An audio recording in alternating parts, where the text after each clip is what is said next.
Hi, everyone. I hope you're having a great snack break. Also, these lights are too loud. I can't see. Amazing. I hope you are taking the time to, grab a cup of coffee, connect with each other. Today is the last formal day of Social Business Day. So please make the most of this opportunity to learn about each other, make those connections, and take those LinkedIn contacts so that you can continue the conversation even beyond this event.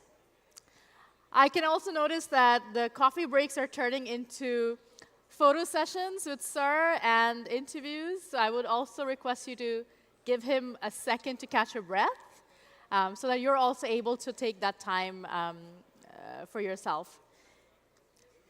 So if we're ready to go, which I don't think we are,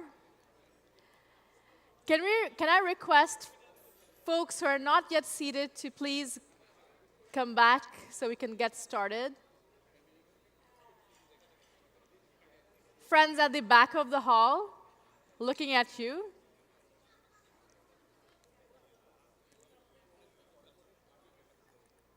Awesome. We are a little behind schedule, so I would really request everyone to be mindful and get seated so we can start, because now we have another set of special messages coming in from across the world for the birthday boy and also for our global family of friends. The first video message comes from Zinelli Lamini Mbeki. I hope I got that name right. Founder of the Women's Development Bank, and also the former First Lady of South Africa, and a dear friend of Sir since 1994. Ladies and gentlemen, this is the message from Zinel. Dear Professor Yunus, wishing you a very happy birthday. May the spirits of your ancestors embrace and protect you, your family, your colleagues, so that none of you can experience harm from any quarter. In the midst of these challenging times, your birthday serves as a beacon of hope, reminding us of the transformative power of resilience and innovation. Your life's work has been a testament to the belief that change is possible even under the most daunting circumstances. Your pioneering work in microfinance and social business has not only challenged the status quo, but also provided an alternative path for humanity, steering us away from the self-destructive civilization rooted in predatory business practices. You have shown us that it is possible to subvert, even undermine capitalism from within, co-creating systems that prioritize people over profit. We are inspired by your vision and look forward to practically implementing the principles of social business here in South Africa. Your microfinance approach has demonstrated the power of putting development resources directly into the hands of the poorest, a strategy that resonates deeply with our, that meaning WDB Trust commitment to feminist inclusivity. We shall emulate it with your guidance and experience. Your work embodies the belief and practice that the poor people should not be coerced to fit into programs that are alien to their being. Instead, you have championed the creation of appropriate products and services that include those who have been left behind, truly embodying the spirit of leaving no one behind. We look forward to the forthcoming Social Business Forum in the Philippines. This event is being hosted here at the Negros Women for Tomorrow Foundation, NWFT, a stronghold of hope, striving to foster self-sufficiency across its Manila branches. To become a recognized true lift achiever, The foundation needed to meet 3 of the pro-poor principles in the areas of outreach, adapted services, and tracking client progress. By sharing your practices and knowledge globally in the microfinance community, NWFT stands as an exemplary partner for the 14th Social Business Forum here in the Philippines. Here's to the promise of a triumphant event in Manila and to the ongoing commitment to transforming lives. With the arrival of Grameen experts, that is Mr. Abdul Martin and Mr. Atisham Ahmed in South Africa, and their immersion into our villages to train our lending staff, we are filled with optimism. Our goal is to successfully replicate your microfinance system and establish a UNIS center here in South Africa. A dream that has remained elusive for far too long. We are excited about this new chapter and the possibilities it brings. Finally, as we celebrate your birthday, we stand with you in solidarity and hope. Your life's work continues to inspire us and many others around the world. We wish you strength and courage in the face of adversity and look forward to a future shaped by your enduring legacy. We wish you long life, Professor Yunus.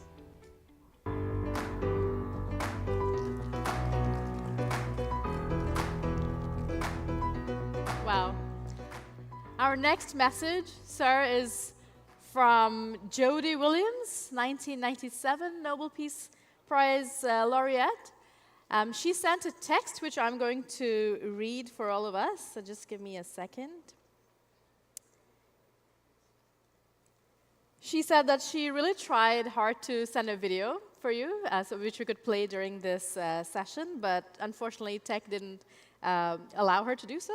So she sent an email, which I'm going to read.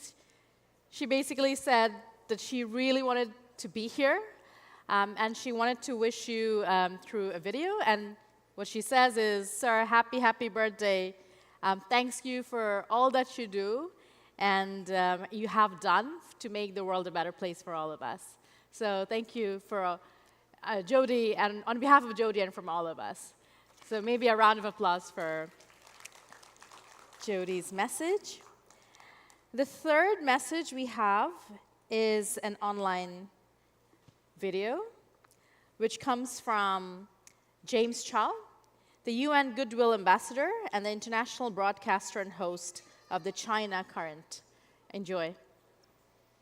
Hello, I'm James Chow, President of the China-United States Exchange Foundation and the World Health Organization Goodwill Ambassador. Firstly, I'm so sorry that I can't join you in Manila this year for Social Business Day 2024. I had a wonderful time in commune with everybody here in Malaysia last year, when we really not only had that time to work together and interact with one another, but to really build friendships and re-establish relationships in a time which is post-pandemic.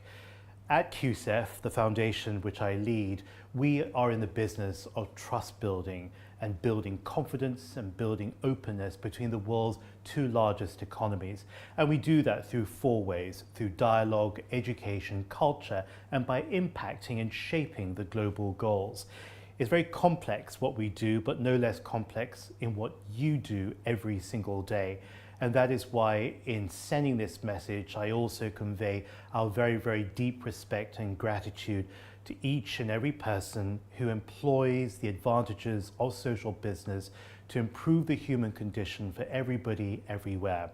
But may I reserve this message for dear Professor Muhammad Yunus. I know that life is not easy where you are and in what is happening over at home. I want to send not only my respect and gratitude, but to send you my love, my solidarity, and my great, great unending support. You are a paramount figure, as was evidenced by the open letter led by President Barack Obama in January this year. I was one of many, many signatories, and not just signatories, many, many friends who stand by you, behind you, and alongside you in this time of great need. Just to say that here in Hong Kong, we haven't forgotten you, and we send you every ounce of love from where we are. Have a wonderful Social Business Day, and Professor Eunice, have a very happy birthday.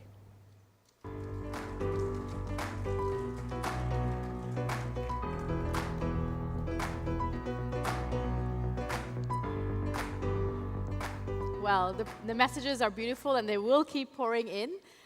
So looking forward to hearing all of them. But we're going to shift gears a little bit. And I want to welcome you to the third segment of Glimpses of Social Businesses, Part 3. So as you know, we will have quick fire-style presentations from companies, from teams, from different parts of the world. So my request to all the speakers is that we are sticking to our time, which is 5 minutes per presentation. And we will hopefully do that so that we can give everyone the chance to present their story. First, I would like to invite Day2, Mr. Duncan Power, the CEO, Ms. Jessie Capilio, the manager of Alpas Eco Store, and Leo Alforte, the director for social business of Day2. Please give it up for the team Day2. Good morning, everybody. A very happy birthday, Professor Eunice. Salamakum. It is a great pleasure. Day2 is an Australian and Singapore not-for-profit organization with a big ambition. We have a big ambition and a big objective to encourage, develop, pilot, strengthen, and grow social business across the Philippines and Southeast Asia. And this morning, I'd like to introduce very briefly 2 social businesses that we're working on here in Metro Manila. Now, social business is around solving problems, creating new and dynamic solutions. Now, one problem in the Philippines, as I'm sure we all know, as within many countries, this very small single-use sachet plastic. If we look at the waterways around Manila, if we look at the Bay of Manila and out into the Pacific, we're disregarding these in terrible numbers. One solution for us is to look at the sari-sari stores. And I'd like to introduce Jessie, who actually comes from a very special and manages a very special sari-sari store in a housing cooperative in Manila. Jessie, would you like to tell us a little bit about it? Good day. I'm Jessica Pilio, manager of Alpas Cooperative Eco Store. Our goal is to sell low-price goods through refilling reusable containers brought by the customers. Our 546-member families benefit 15% savings food cost and also greatly reduce plastic waste from single-use plastic. In 1 year, we have 1,000 kilos of single-use plastic. Use, prevent, or reduce. Our co-op gain a modest income.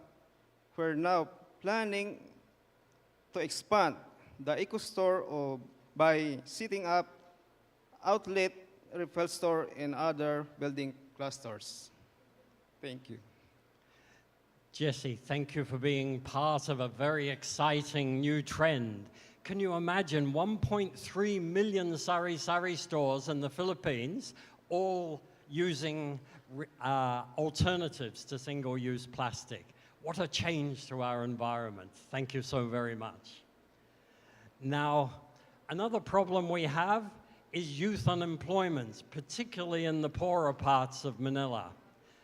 Now, we did have somebody from a school who'd graduated from a very special cafe lab training program that's set up within the school as a social business to come, but he got lost. So, he didn't have the excuse he didn't have a passport, or didn't have the excuse he was from America. But nevertheless, Leo, thank you. Leo is our social business director of Dana Asia, and he'll tell you a little bit about Cafe Lab. Okay. Good morning, everyone. So the Cafe Lab is our innovative social business solution to address the lack of hands-on entrepreneurial skills in public high schools. So in the Cafe Lab, the students, K-12 students, are the student crew, facilitated or supervised by the teachers. No? In 2018, we piloted this to 2 high schools. So we have done this minus the pandemic, almost 3 years now. It's still operating continuously. So a total of 500 graduates, no, have student crew graduates had passed their K-12 tech book track. They have 75% passed the trade test, no? And the income from the Cafe Lab have subsidized the students' needs and also subsidized the trade test on the NC2. No? And now, through this Cafe Lab model, we are now replicating this in, I think, 5 public high schools here in Metro Manila, through DepEd collaboration. And we're now also exporting this Cafe Lab model with our partner school, FED, in their learning school for Burmese migrants in Khao Lak, Thailand. Thank you, Leo. We're running out of time, but the important thing is to say they are making money, they're making income, they are making a difference for the environment, and as well helping to secure the lives of the futures of the very poorest of people. 0 poverty, 0 unemployment, and 0 net carbon. Thank you very much, everybody. Thank you very much. Up next, we have Yunus Thailand coming in for their presentation. Please welcome Callum McKinsey, co-founder and managing director of Yunus Thailand. You have 5 minutes, my friend. Thanks so much, Sadia. Good job. Brilliant. Hello, everybody. And so my name's Callum from Yunus, Thailand, and it's great to represent the Thai delegation here today. Can I have a big cheer from everyone from Thailand? Brilliant. So I'll just give you a bit of an oversight into kind of what we're doing at Yunus, Thailand. Really, our job is to try and build this social business economy where, on one side, enterprises are solving social problems and environmental problems through the social business approach, while at the other side, people are lifting themselves out of poverty through the power of micro-entrepreneurship.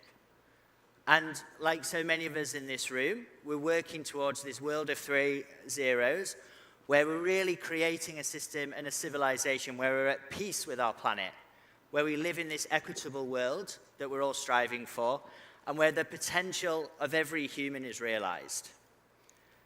And we do this by engaging and educating people, particularly young people, that new generation, in social business, by supporting social business entrepreneurs and micro-entrepreneurs with financial and non-financial support.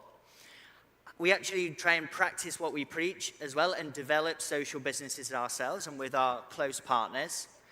And through research and innovation, we try to stimulate demand for social business and also to strengthen the social business sector. And we do this in Thailand, but increasingly with our partners with a regional scope as well through Southeast Asia. So I'll just give a few snapshot examples of what we're up to. And here's our flagship education program called Waste Hero. So we've developed 19 different educational packages from kindergarten all the way up to university and startup level on zero waste, recycling, and the circular economy. And through this, we've managed to reach around 500,000 students. The languages are available in 15 different languages. They've been distributed to every single local government administration in Thailand, and also to some of the world's largest teacher unions all around the world. So you can scan the QR code to access these completely free resources if you like. We're also running with our dear friends at Unicenter and 30 Clubs, and also with other partners, the Waste Fiction competition. So here, we're asking young people to imagine what a zero-waste school could look like, and then developing this, collecting these ideas, and then we're basically developing this into a global zero-waste school strategy that will be rolled out next year and onwards. So feel free, this competition is open. If you know people who would be interested in that, please contact the UNIS Thailand team. We're also working on replicating, some of these fantastic microfinance stories here in Thailand. And I'd love to have a big wave from Tasmina Apa as well. And Martin Bai unfortunately can't be here. But Grameen Trust have been a great friend and help in terms of guiding us on how to develop Grameen Thailand and a microfinance bank as a subsidiary of UNIS Thailand. So this is currently ongoing. We've completed the feasibility study stages, and we hope for this to be operational at the beginning of next year. We also are developing different novel social businesses, and particularly looking at this opportunity of seaweed. So seaweed is one of the fastest growing food and aquaculture sectors. It has huge superfood benefits, and also the crop cycles are 2 weeks for the specific type of seaweed we're looking at. So this has huge community income generating potential. At the same time, climate change is really shortening the cultivation periods, whereas water pollution is actually threatening it as a food source. So we've innovated a controlled system cultivation unit, which allows a community entrepreneur to manage the risk variables, manage the quality variables, and cultivate all year round. And this is seeing a 230% increase in income per kg for our women entrepreneurs. And we've set up 50 micro-enterprises in the south of Thailand, and actually managed to set up a demonstration hub in Bacolod with our Negros Women for Tomorrow Foundation, and also in Malaysia with our Al-Bukhari International University friends as well. We're also developing value-added products, and we're working in the lab to develop a seaweed-based health drink, which should be coming to market soon. From our research and innovation work, one example is how can we bring social business to sectors where it's not that apparent and where it's not that obvious or present. So we've been working with the Thailand Institute of Justice to look at people-centered justice and social business approaches, and how we can develop a social business justice innovation ecosystem in Southeast Asia. So we've been engaging judges, the police, social business entrepreneurs, and other stakeholders to identify the key leverage points that can build this social business ecosystem. And then we are working to identify a roadmap and then different incubation or funding activities as this develops over the years. And we've done this in many other sectors as well, including HIV, sexual reproductive health, also in decarbonization areas too. So we're a young organization, we're a very vibrant organization. Since 2020, we managed to reach more than 500,000 students, facilitate more than $3 million in access to finance. We've supported over 1,000 entrepreneurs, and we've established these micro-enterprises that I was mentioning in the south of Thailand too, as well as developing over 25 different knowledge resources on social business as well. But I mention this not to say what we have done, but to highlight our potential, considering this track record and the trajectory of where we're going as a team. But I think it's also really important to say that we haven't done any of this on our own, and to highlight the key role that partnerships has played in our work. We're really proud of how collaborative we've been within the UNIS network, particularly with UNIS Center as a key anchor and partner facilitating connections. But also we have 5 Yunus social business centers in Thailand, which we really have a close relationship with. And also we built transdisciplinary partnerships across different technical and social business sectors as well, which enables us to go into areas such as seaweed or into justice. At the same time, we have a kind of a mixed funding model, leveraging corporate finance and also grant-based international development financing as well. And over time, we are also really developing these strategic partnerships, both with the Thai government, also at the ASEAN level through the Southeast Asian Ministers of Education Organization, and also with the United Nations, whether that's with UNESCO and the Greening Education Partnership, or with the United Nations Environment Programme, where we're an accredited observer. So I want to really leave the stage here and make this kind of key call to action. Professor Yunus said yesterday that Thailand and Bangkok is really becoming a hub for social business. Bangkok and Thailand has been a hub for many different activities over the years because of its open relationship, because of its connectivity to different areas and different regions. And we want that to be the same for the social business movement here in Thailand. We want to collaborate with you, whether you're in China, the US, Latin America, Africa, or other Southeast Asian countries, to partner, collaborate, and we can do a lot of amazing things together. So I'll leave it there. I know we're a bit short of time, so I'll keep it short and sweet, but happy to answer any questions as well.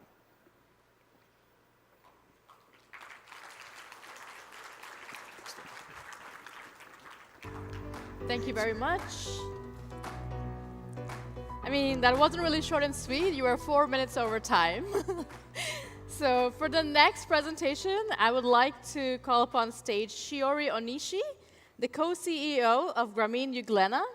You will have 5 minutes for your presentation, so all the best. Magandang tanghali po.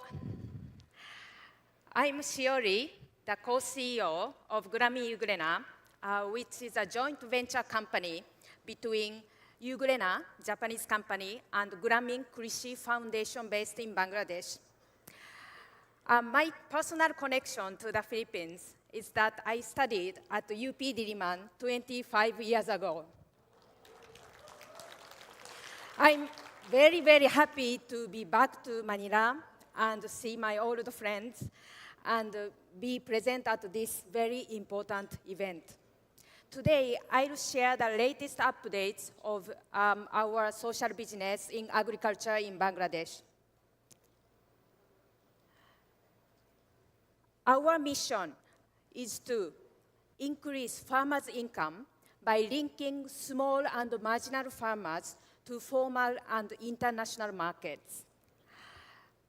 As some of you may know, that we've been working on exporting mung beans from Bangladesh for sprouts purpose to Japan, and we engage more than 10,000 farmers in the southern part of Bangladesh.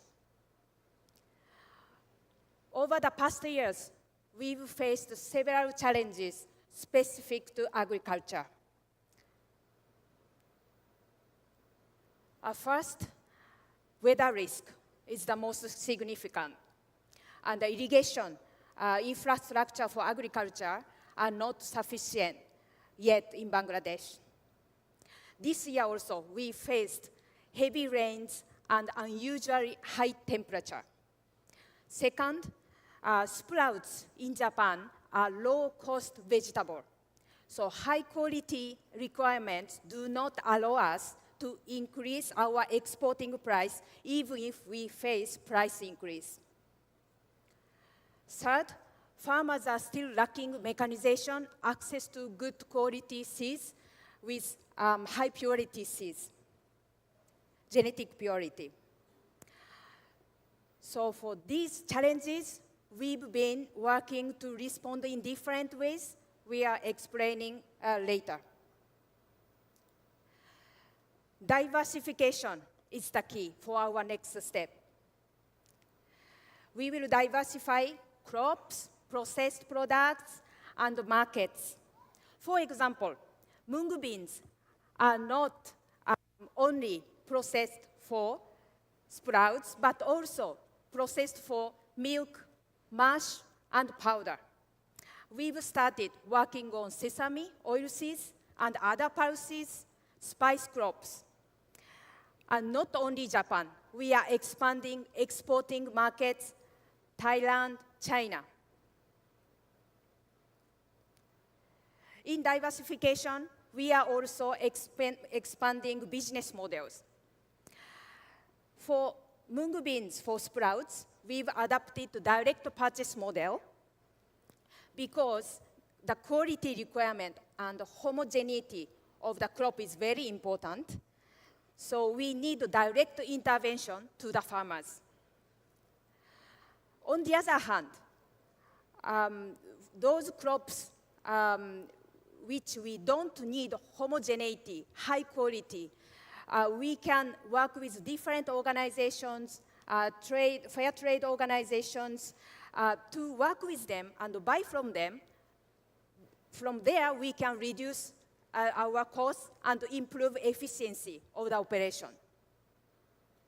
For the lack of new technology, this year we've adopted different tools such as weather forecast, rain forecast, cooling system, organic polymer, by working with different public and private organizations.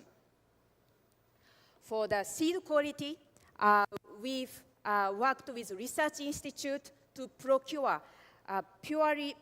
genetic purity, very good seeds, and then we tried in the field and we got better results. So through these transformations, we are trying to go to the next stage for the agriculture social business. So I call on everyone today here, if you know any potential partner who are interested in social procurement from smallholder farmers in Bangladesh, please let us work together, explore new international market linkage for them. Thank you very much. Dhonobad, salamat po. Thank you. Thank you very much. Our next highlight is on the Foundation for Yunus Social Business Taiwan. Ladies and gentlemen, please welcome Juno Wang, the founder of YSBT. The floor is yours. You have 5 minutes on the clock.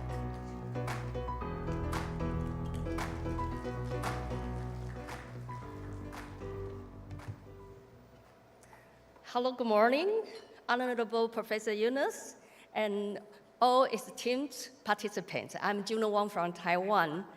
It's a great honor to be here again to share what we have achieved in Taiwan. Follow me to look at the picture on the screen. It happened in Taiwan in January this year. Due to the lack of rain for several days, it turned into a drought and even led to fire in the mountain. Climate change has affected our living environment and life series all around us. The Earth is stepping on a destructive pathway. We need a world of 3.0. We recognize that as a trusted NGO in Taiwan, what we can do is to educate the public. If we wish to achieve a 3.0 world, we surely need the 3.0 persons. Today, I would like to share some project and story from Taiwan to all of you. First of all, we organized the second Yunus camp this January. If we want to train a 3.0 person, their learning environment is one of the most important things we should consider about. So we have selected 60 students from 26 universities to the beautiful mountain for 3 days to train and inspire them to start working on social issues.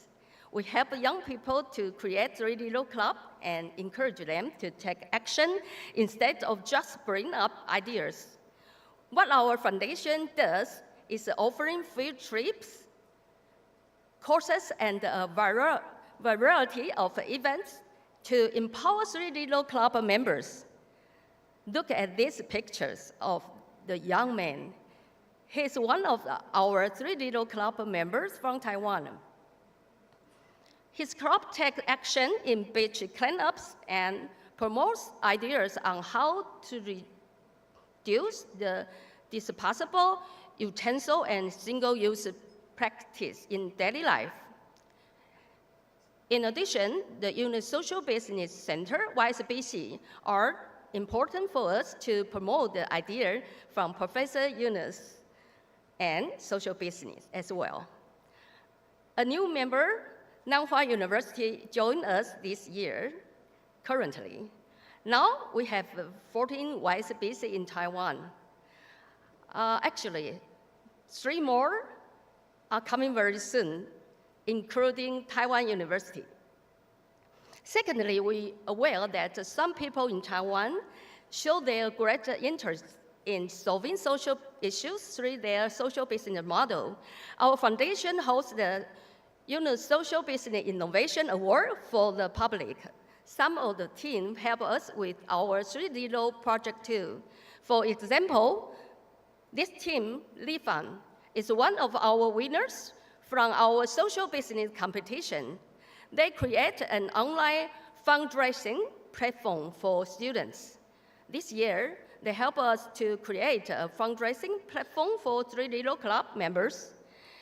And we will teach the club members how to write their fundraising plan and how to communicate with the public.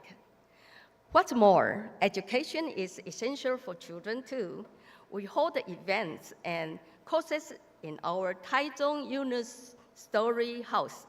It's mainly a financial concept, training our children aged 8 to 10.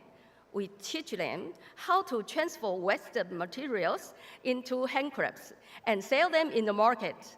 We have a very lovely name for this project called Yunus Baby Boss. Next, with an aging population in our country, we started another project, Grameen School. The Grameen School's curriculum revolves around entrepreneurship, saving, and teamwork. We try to assist women, the elderly, the disadvantaged, to develop their micro-enterprises. To summarize, we have multiple activities for people of different generations in Taiwan. Then we are also planning to set up our third social business East Asian conference in Taiwan. Welcome all of you to come to Taiwan and enjoy every moment. Thank you. Thank you, Professor Yunus. Happy birthday. I and Philippa, all Taiwan's team, all Taiwan people, love you and support you. Justice is behind you. Thank you. Lovely. Thank you very much. The exit's that way. For our next presentation, I would like to invite Ms. Tahmina Rahman, the Managing Director of Grameen Trust, to share her talk, her presentation. Abba, you'll have 5 minutes on the clock. The floor is yours.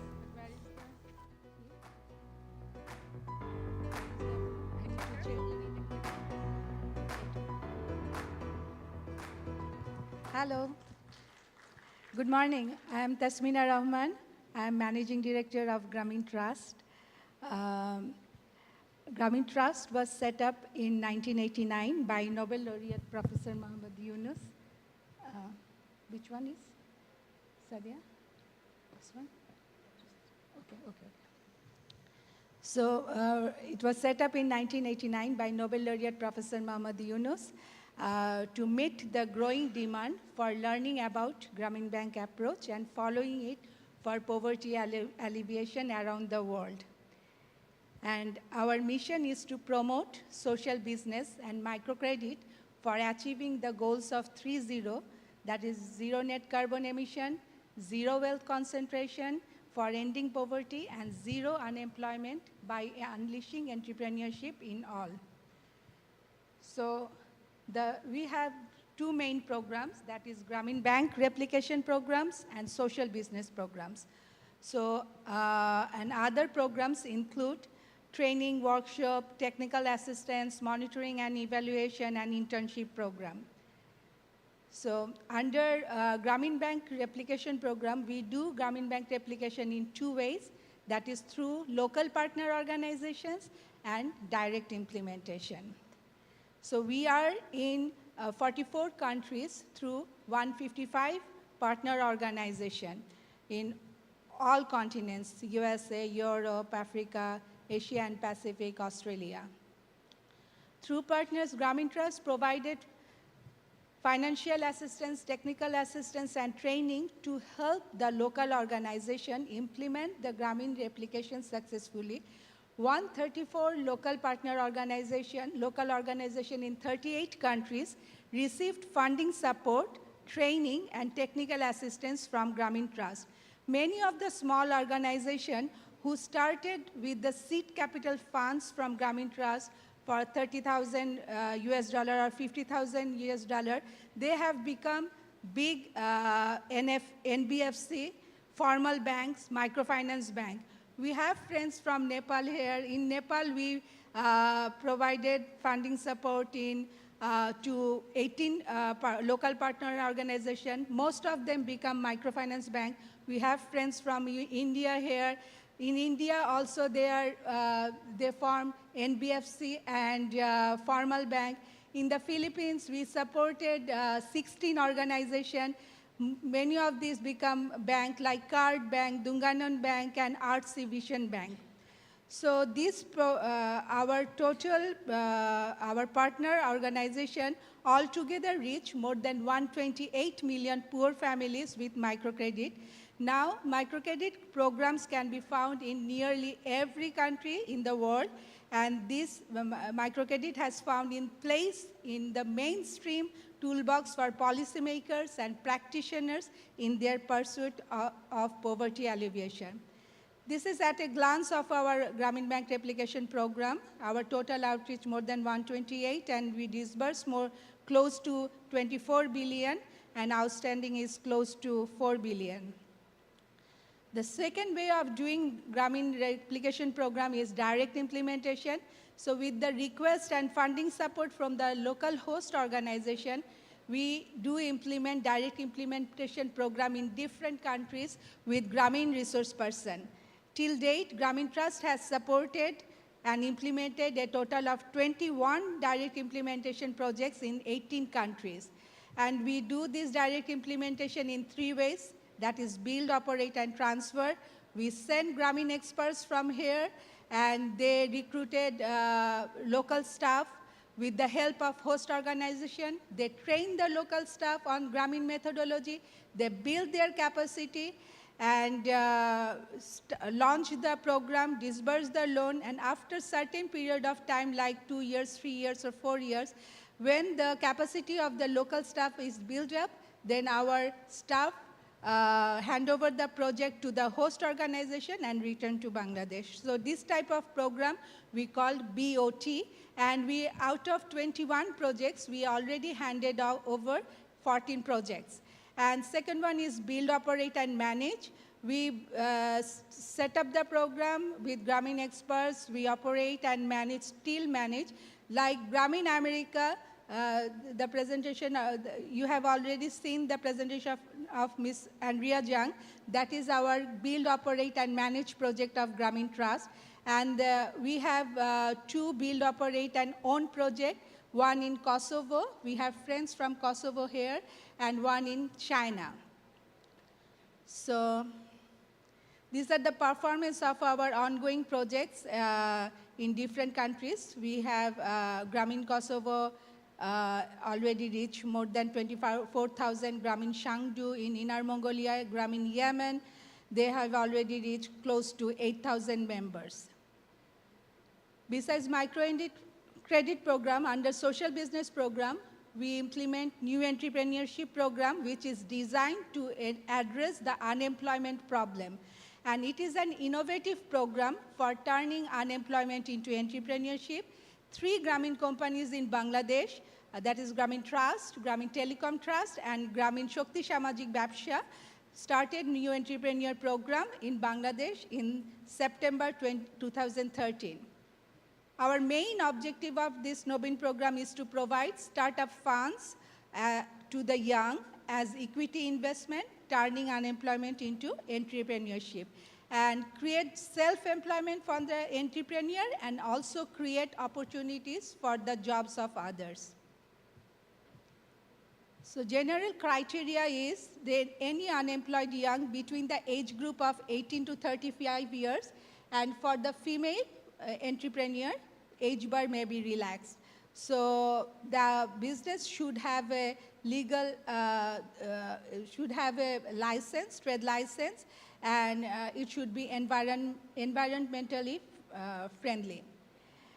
And this program is designed as a partnership model between the investor and the new entrepreneur. In the partnership, Gramin Trust invests the fund in the business jointly with the any new entrepreneur.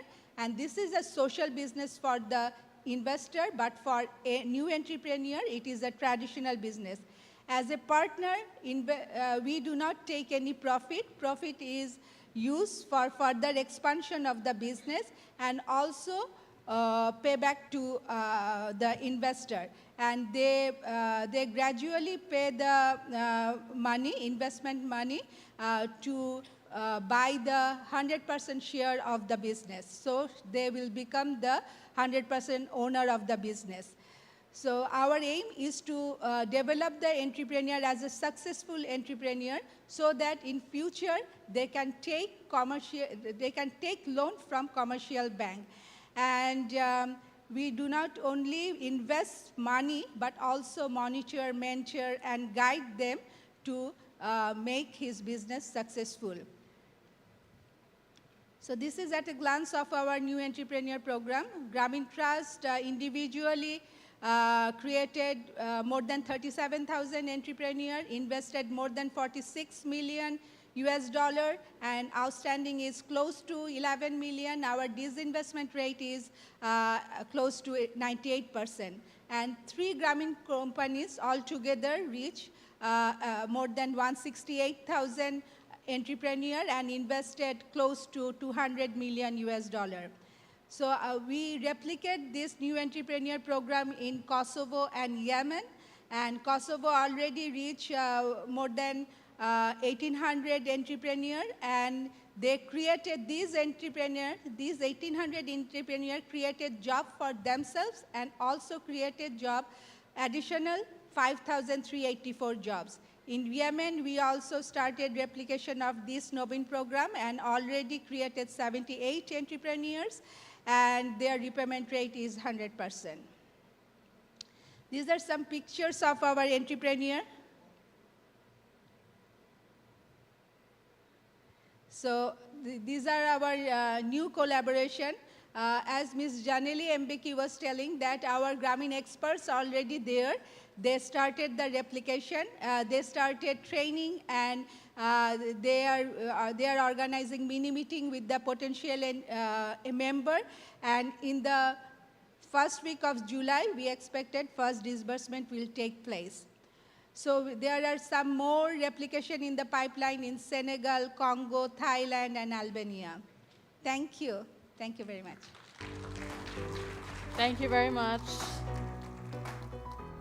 Amazing work. Up next, our speaker is joining us online. It's Ms. Paola Samoya. I don't know if I've pronounced that correctly. Please pardon me. She's a composer. She will be talking about the role of arts in addressing social problems. Ladies and gentlemen, give it up for Paola. Good morning, everybody. Could you hear me? It's okay?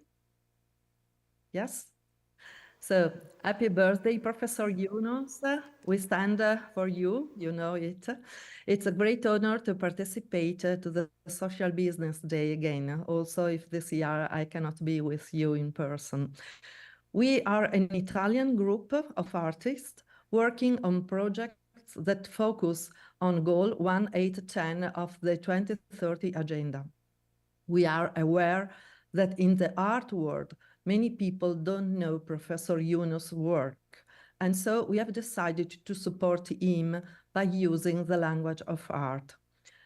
In 2019, we staged our multimedia chamber opera, $27, freely inspired by the book Banker to the Poor. Professor Yunus honored us with his presence at our premiere in a beautiful Italian theater with 700 people in the audience. And his support really meant a lot to us and gave force to our dreams. In 2022, we decided to shoot a short film dedicated to our opera. $27 Daydream was created in cooperation with one of the main Italian theater foundations. We worked with nearly 60 artists on this production, including musicians, singers, and dancers. Even the beautiful documentary about Professor Yunus we saw yesterday has our same goal, using video as an important tool to spread a social message. In our awareness campaign, we address both the audience in the theaters and all the people who became aware of the project. Both of them come into contact with the ideas of Professor Yunus. Our short film lasts 11 minutes and was created with the most famous Italian language in the world, opera. Having chosen these languages allow us to present the short film during events dedicated to music and art, telling a very different story. Through both our network and the International Film Festival Network, the short film has reached over 20 countries, and it has received 7 music awards and has been in finals of 14 international film festivals. We plant social seeds with arts. With our short film, we also obtained the Green Film certification for our attention to environmental themes. The new short we will present this winter is dedicated to the environment, and on the third of the 3 zeros from Professor Yunus talk about. We would like to thank all the people coordinating the Yunus Centers and express our deepest gratitude to Professor Yunus. Thanks for what you have been doing so far to make a world better. Now it's the time to enjoy the trailer of our short film, $27 Daydream. Please. Play the video, please.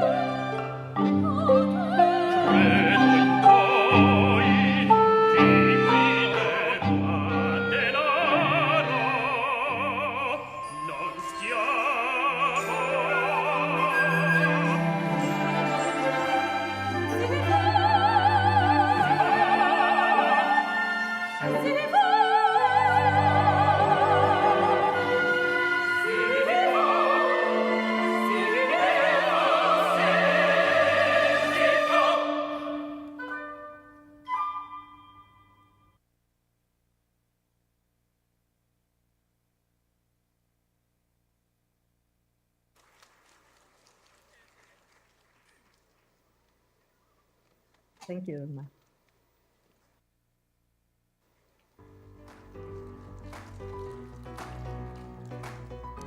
Thank you very much to our speakers who have presented live and also sent in videos to supplement their fire-style presentations. So I'm a little worried about the energy level in the room. I can see a few people yawning. I can see a few people like zoning out. Hardly this side of the room has been looking at the stage. So what we're going to do is we're going to do a fun energizer to really get you guys going and ready for the next segments that are coming up. So I'm going to pass it to my friend, Erica, who's going to make you do some really interesting stuff.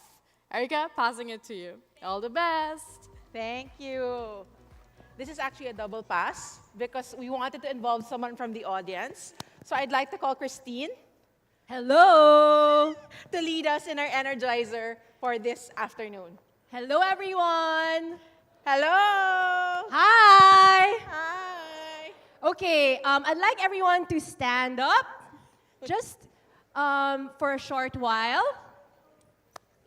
And let's do some very quick stretching. First, all the way up. 1, 2, 3, 4, and reach for the sky. 5, 6, 7, 8, and then all of a sudden down. That was so soft. One more time. 1, 2, 3. Okay, and then you know in Philippines, we love boxing. And one of our famous boxers is Manny Pacquiao. So we'll do a short boxing exercise. First, slow, 1. Other punch, 2. Slow. 1, 2, 1, 2. And now faster. 1, 2, 1, 2, 1, 2. Okay. Of course, we heard so many greetings from different people across the world. But of course, we want to also have a greeting from the room for Professor Muhammad Yunus. So all together, join me as we sing happy birthday to him. Cue the music, please. Happy birthday to you. Happy birthday to you. Happy birthday, happy birthday. Happy birthday to you. One more time, faster. Happy birthday to you. Happy birthday to you.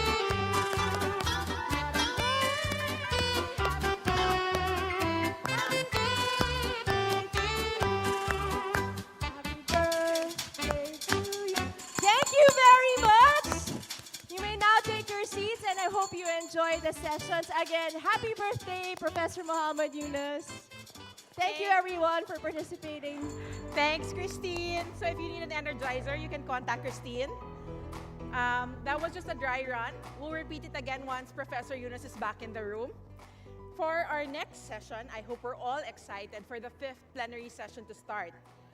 This will focus on driving an inclusive green economy through social business. We're so lucky today's session will be moderated by Tam Phan, Country Director of Yunus Environment Hub, Vietnam.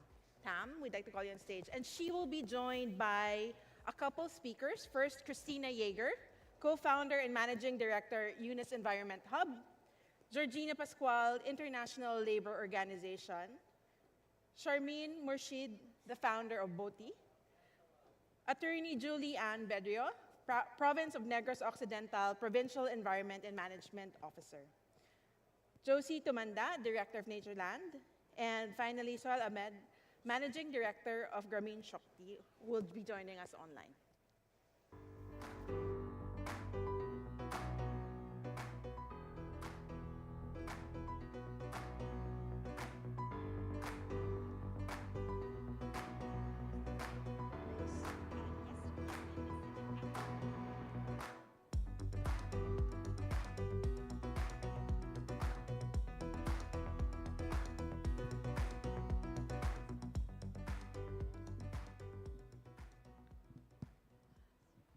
Well, hello everyone. My name is Tam Phan, and I'm the country director of Yunus Environment Hub Vietnam, and I'm based in Vietnam. Very happy, very shuki to meet everyone here in the Philippines. And I attended the Social Business Day in Malaysia last year, and it's wonderful to be attending the 14th Social Business Day 2024. So welcome to the women-led panel of today. I think it is special. We have 4 women in our panel, and there's 1 man joining us online. So first of all, let me start by thanking the organizers, Yunus Center, and our friends, NWTF, the Negroes Women for Tomorrow Foundation, for giving us the opportunity to host this diverse panel, and we are discussing driving an inclusive circular economy through social business. So I am very Shuki, very happy to moderate the section today. And just to set the scene before we move on to our speakers today, I'm going to explain to you a bit about the background and social business. So as you know, social business has the power to drive holistic impact for the environment and society and help provide solutions for climate action. In this interactive panel, you will be inspired by lots of example ecosystems from around the globe to help social business to thrive. And you will also learn about the importance of just transition for climate action to ensure no one is left behind while we are moving to a greener, circular economy. And finally, our esteemed panelists today will discuss how we can move from a destructive take-make waste, take-make-waste linear economy to an inclusive circular economy to scale positive impact for the society and the environment. So I will be briefly introducing our panelists before the intervention, and starting with our co-founder and managing director of Yunus Environment Hub, Ms. Christina Jäger, who is joining us online. Welcome, Christina, to the panel. Thank you very much for making the efforts to get up early and being with us. So let me begin by asking Christina for her perspectives about Yunus Environment Hub's works around the globe. So Christina, could you get us started by sharing with us how Yunus Environment Hub is supporting social businesses to scale impact towards climate action? Over to you. Thank you, Tom. First of all, happy Social Business Day to everyone, and a very happy birthday to Professor Yunus. It is a pity that I can't be with you today in person, but I'm very much with you in spirit and miss all of you greatly. So about your question, Tom, how we are supporting social businesses to scale towards climate action. We have a set of different incubator and accelerator offerings. To mention a few examples, through our Circularize portfolio, we support social businesses to apply circular economy strategies to reduce waste, to become more resource efficient, and to save CO2 emissions. To date, we have over 1,500 social business entrepreneurs from across Africa and Europe that participated in either our Circularize Accelerator or the Circularize Academy. And today, I'm very happy to share that this year we established a Circle Hub in Vietnam, in which we're training 80 businesses in Vietnam on circular economy and helping them to connect with social business entrepreneurs. Also, we currently have an open call for applications for an innovation contest. The program is called Innovate to Prevent and aims to inspire and mobilize creative minds from around the world to develop innovative circular solutions in the areas of one, reuse, refurbishment, and repair of electrical and electronic equipment. Second, plastic waste prevention. And number three, supporting circularity through digital and data-driven solutions. By combining an innovation contest with business acceleration, the program provides a unique opportunities for innovators, environmentalists, and forward thinkers to showcase and advance innovative solutions through both non-financial and financial support. Please have a look and apply or share the opportunity in your network. And lastly, I want to mention the Business Incubator and Accelerator for Mountains and Islands with the FAO Mountain Partnership that is supporting social businesses for protecting and promoting sustainable use of mountain ecosystems and combating climate change through more efficient, inclusive, resilient, and sustainable agri-food systems. We have supported 107 organizations representing 37,000 farmers across 10 countries with technical assistance, capacity building, and the provision of financial support through the Global Environmental Facility and UNDP. And you will hear more insights on this program from Josie today, one of our panelists, who is a participant from this program in the Philippines. Well, thank you so much, Christina, for your insights and the information that you just shared with the audience. So for your information, to those who haven't got the history yet, UNOS Environment Hub has been operating for over 4 years, and UNOS Environment Hub Vietnam is now 2 years old, and the dynamics are already in place, and the social business, UNOS Environment Hub Vietnam is growing, and Christina just shared with you some facts and some achievements. And it's always inspiring, Christina, to listen to the initiatives taken in supporting social businesses to scale impact towards climate action. So that now allow me to ask you the follow-up question.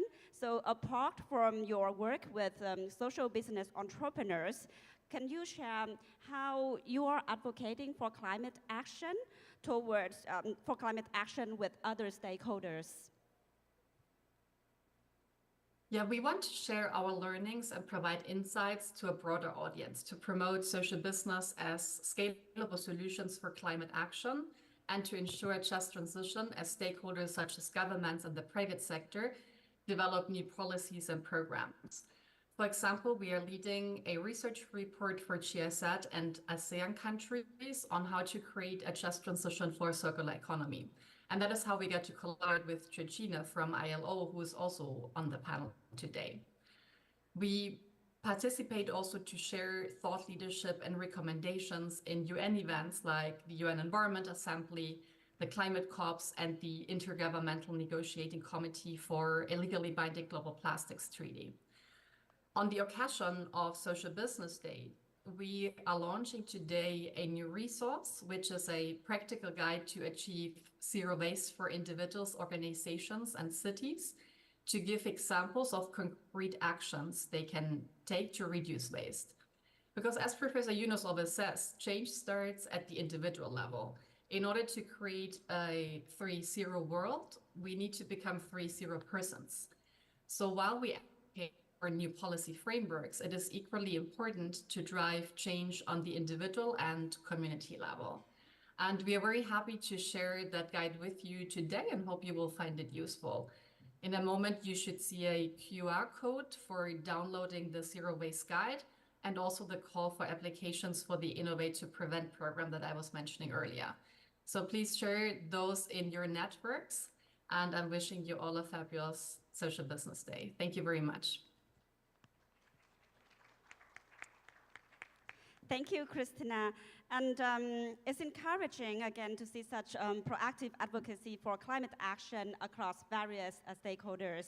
And now I would like to encourage the audience to look at the QR codes after the section today, during and after the section, and please feel free to come to me when you want to find out more information about the engagement opportunities. And next, I would like to introduce Mrs. Georgina Pascal, Technical Project Coordinator at the International Labor Organization, ILO, based here in the Philippines.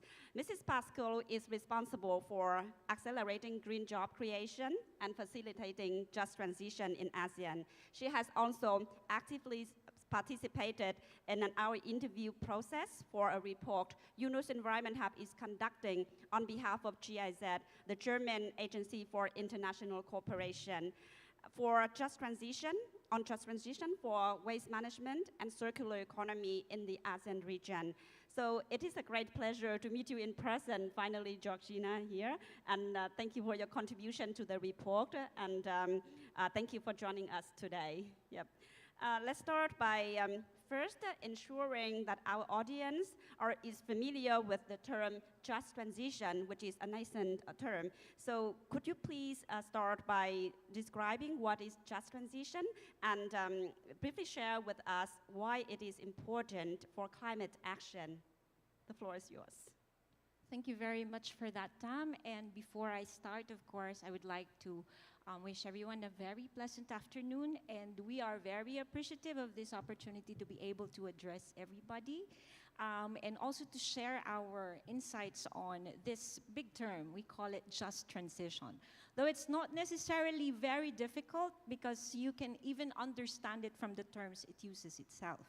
So just transition actually stems forth from the work on greening the economy. And at this point, it's now more relevant to addressing the current climate crisis. So for the various climate action that is being spearheaded and implemented by different groups.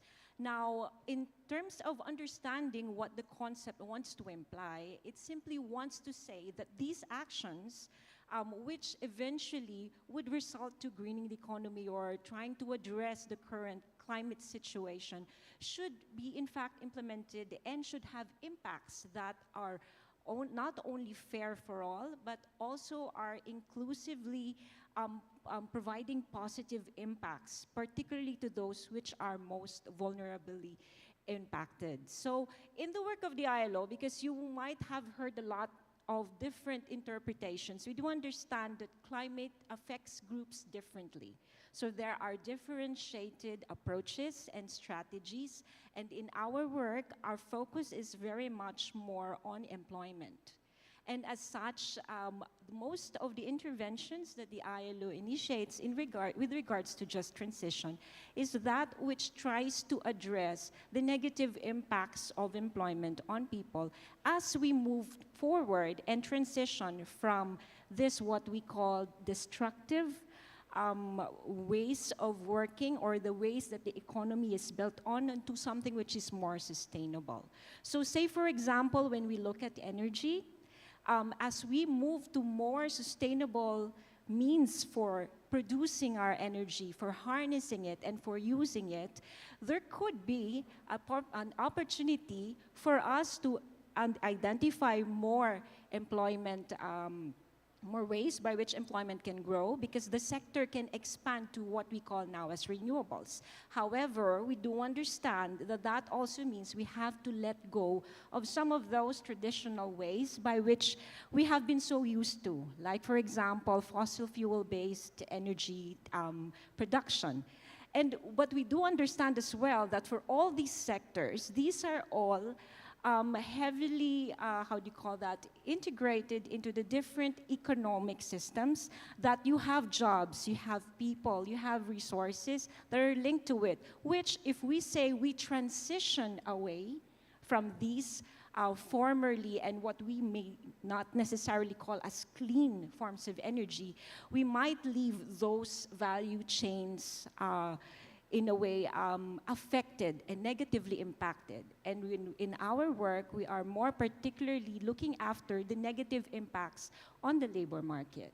So what happens is that interventions had to be put in place, and such, this is what we call just transition mechanisms, so that we can ensure that these negative impacts will not necessarily derail the current livelihoods, the current lives of people, but rather to allow them to cope. So say, for example, if there is an expansion in a new industry, then there should be a way that they can get reskilled, that they can get upskilled so that those formerly engaged in these sectors can now move on to the more renewable, to the more sustainable sectors rather. So that's just one example, but basically the means and interventions are many.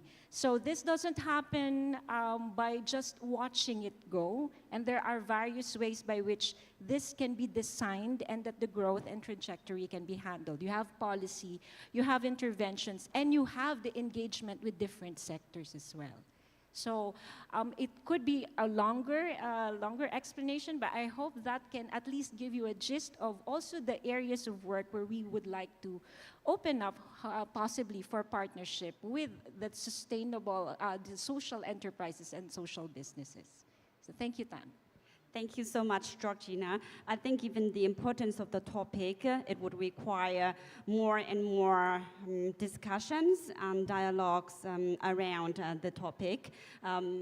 However, in the context of this event and within our panel, we really appreciate your explanations, and I think that gives everyone a common understanding to the basic knowledge of the term, and it is also part of raising the awareness about the importance of this theme, of this topic, just transition. So as we now better understand just transition and its important role in accelerating social business and accelerating sustainable development, I would like now to dive into the second question for you. And I think the audience is also intrigued to learn how the ILO can support the growth of social businesses as a driver for just transition. Yeah, I think this is also something that I was chatting with you earlier upon arriving here.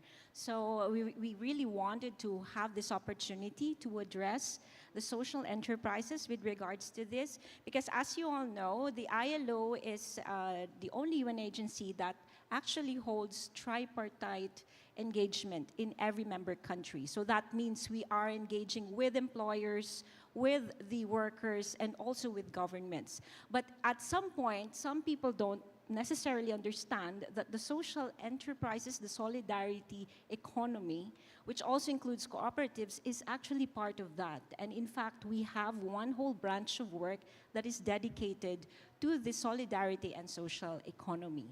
So with that, I would just like to mention that the ILO has currently in its annual conference, together with these different member countries, have actually put forward the importance of the social economy. And as such, we have also we have in fact released or adopted a conclusion on how we can actually work further to enhance the role of the social economy, because this is not necessarily only a business that provides for livelihood, but it serves the social purpose. So it is actually seen by the agency as a very important contributor to implementing the decent work agenda. So the ILO actually works on social justice by promoting the decent work agenda. And decent work agenda, simply put, is that work which covers the promotion of job creation opportunities, equal employment opportunities, the promotion for coverage of social protection, rights at work, and social dialogue. So we see that the social enterprises, social businesses would play a very key role in actually putting that forward into practice at the ground level. So we see most of the work of the ILO is normative, so to speak. So which means we work on policy, we do these conventions, and in fact, we promulgate the international labor standards. But on the ground, these are mostly implemented by our partners. And we see that the social enterprises and social businesses could be the very same platforms that can in fact ensure that decent jobs are provided on the ground, not necessarily only in areas where big businesses cover, but in underserved areas, in addressing the needs of vulnerable groups. And so there is really that intent right now to be more intensely working and seeking the collaboration of this segment, this sector.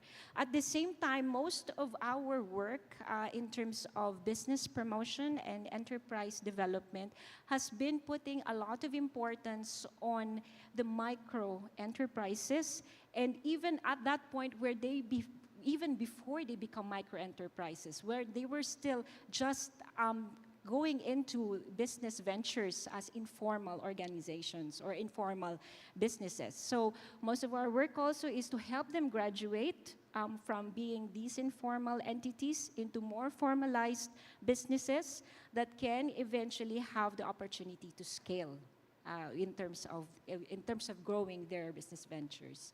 So we work pretty much with the partnership, and we would like to see that this is now going to be a new area of our work that will grow alongside our work with the labor groups and also with the employers' organizations. Well, thank you for your inputs. These are very invaluable, and it's great to hear that ILO are making endeavors and ongoing efforts to integrate social business into the just transition framework. And that now, finally, I would like to ask you one more question. That is, what are the entry points for social businesses to collaborate with the private sector? Right now, and I would like to specifically focus on the one which is more relevant to just transition, is that we have just developed also a tool on just transition finance. And the idea of that at this point is to provide a platform or provide a way that and guide that the banking and the finance sector can engage in terms of supporting just transition actions. But we do see the point that this may only go into those which are big projects. And we may not necessarily see this kind of just transition finance work seeping in through where it's most needed with the more vulnerable groups, with those who eventually get impacted by the climate variabilities. So hopefully this is also an area, and we will soon start some work in the Philippines on this, that we can see even the other institutions or other institutional players in the financial sector, including the microfinance organizations. Those, I think I've heard it earlier, Card Bank and some others that actually work very supportively, for example, towards specific types of farmers, like coconut farmers or so, that we can also engage and work with them. So there is this toolkit that we have just launched. And part of of the upcoming work in countries to see how and where we can go into localizing that. And needless to say, of course, social enterprises and businesses always has a gap to fill. Right? So when you talk about business and value chain development with market innovations, particularly for the rural areas, for those underserved vulnerable groups in the community, these are where social enterprises can reach and where formal businesses may not necessarily do so. Partnerships between the two are always possible, and we have seen and we can actually have these as things that can be supported as well by the ILO's work when we do some of our work in the regions. We even have in our panel some of those whom we've worked with in one of the regions in the country. And they are looking at small businesses and how these are being grown. So we would like to see more of that work. But what's upcoming is to actually be able to fill that gap, to see whether this just transition finance is an area that the microfinance infrastructure can also be part of. So thank you so much, Tam, for that opportunity. And I hope we can have more conversations with the rest of the audience and the panel members later on. Thank you. Yes, for sure. Thank you. And we are moving on with the panel today. I would like to thank you for your insights, because I think that they are very relevant as we are seeking to build up and strengthen robust partnerships for sustainable development. So now I would like to introduce our next panelist.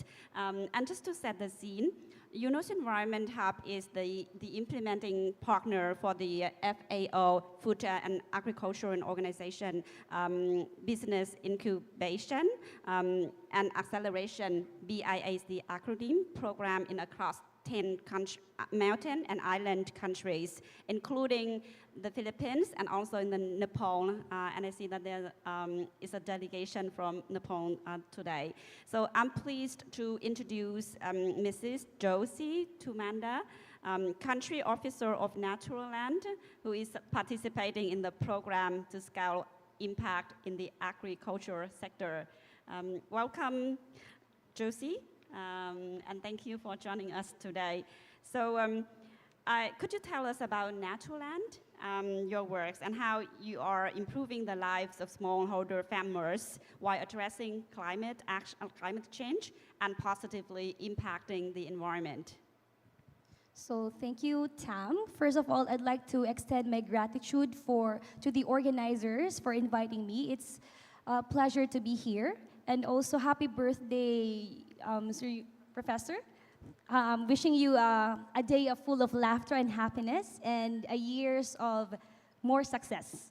So, yes, I am Josie Tumanda. I am the country officer of Naturlan in the Philippines. And Naturlan is one of the major international associations for organic agriculture that promotes organic farming worldwide. So currently, we have 116,000 organic farmers, fishermen, beekeepers in 60 countries.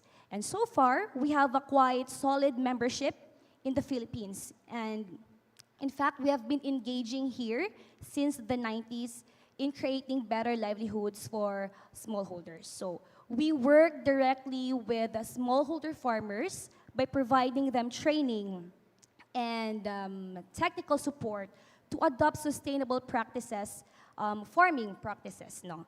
So what we are currently doing right now in the country is to develop a new local assurance system that is based on Naturlan standards and the participatory guarantee systems. So we believe that these new local certification systems will help our smallholder farmers to have access to national markets, especially markets that value organic and also value organic and sustainably produced goods and products. So there's a lot of activities that we're currently doing at the moment, and just to name a few, since we really emphasize on the training and capacity building, so one of the workshops that we had previously is the coffee production under agroforestry systems. So it was a 4-day workshop full of knowledge exchange and sharing of best practices among our smallholder farmers, our farmers, and our speakers from universities, from the coffee board, Philippine Coffee Board. So it was really a fruitful discussion and workshop. It's a comprehensive, I would say. And aside from that, we also have a web seminar on organic aquaculture, collaborating or joining forces with Filipino fish and seafood sectors. So those are just some few of the activities that we had in terms of capacity building. We also engage with the hotels, restaurants, and cafes, so the HoReCa sectors, to create access for the markets to have sustainable agriculture opportunity. And lastly, to complete the value chain, we also created a video channel for us to educate our consumers, because our consumers, they know a little about organic. And when we say organic, we really follow the 4 principles of organic, the principle of health, care, ecology, and fairness. So with all of these, with Naturlan supporting the organic practices, Naturlan is contributing to a more resilient agricultural sector that is capable in mitigating climate change challenges. And while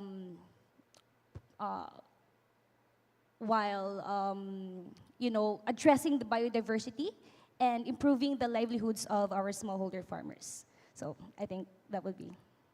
Thank you. Thanks, Josie. A lot of impressive works that Naturland has been doing. And that leads me to the secondary question for you. What impact do you aim to achieve from the UNOS Environment Hub coaching during the business incubation and acceleration program? In particular, could you share some best practices and learnings that could be beneficial to the audience today? So actually, we have 2 members who are beneficiaries of the program. The first is the SOFA, or the Sibagat Organic Farmers Association.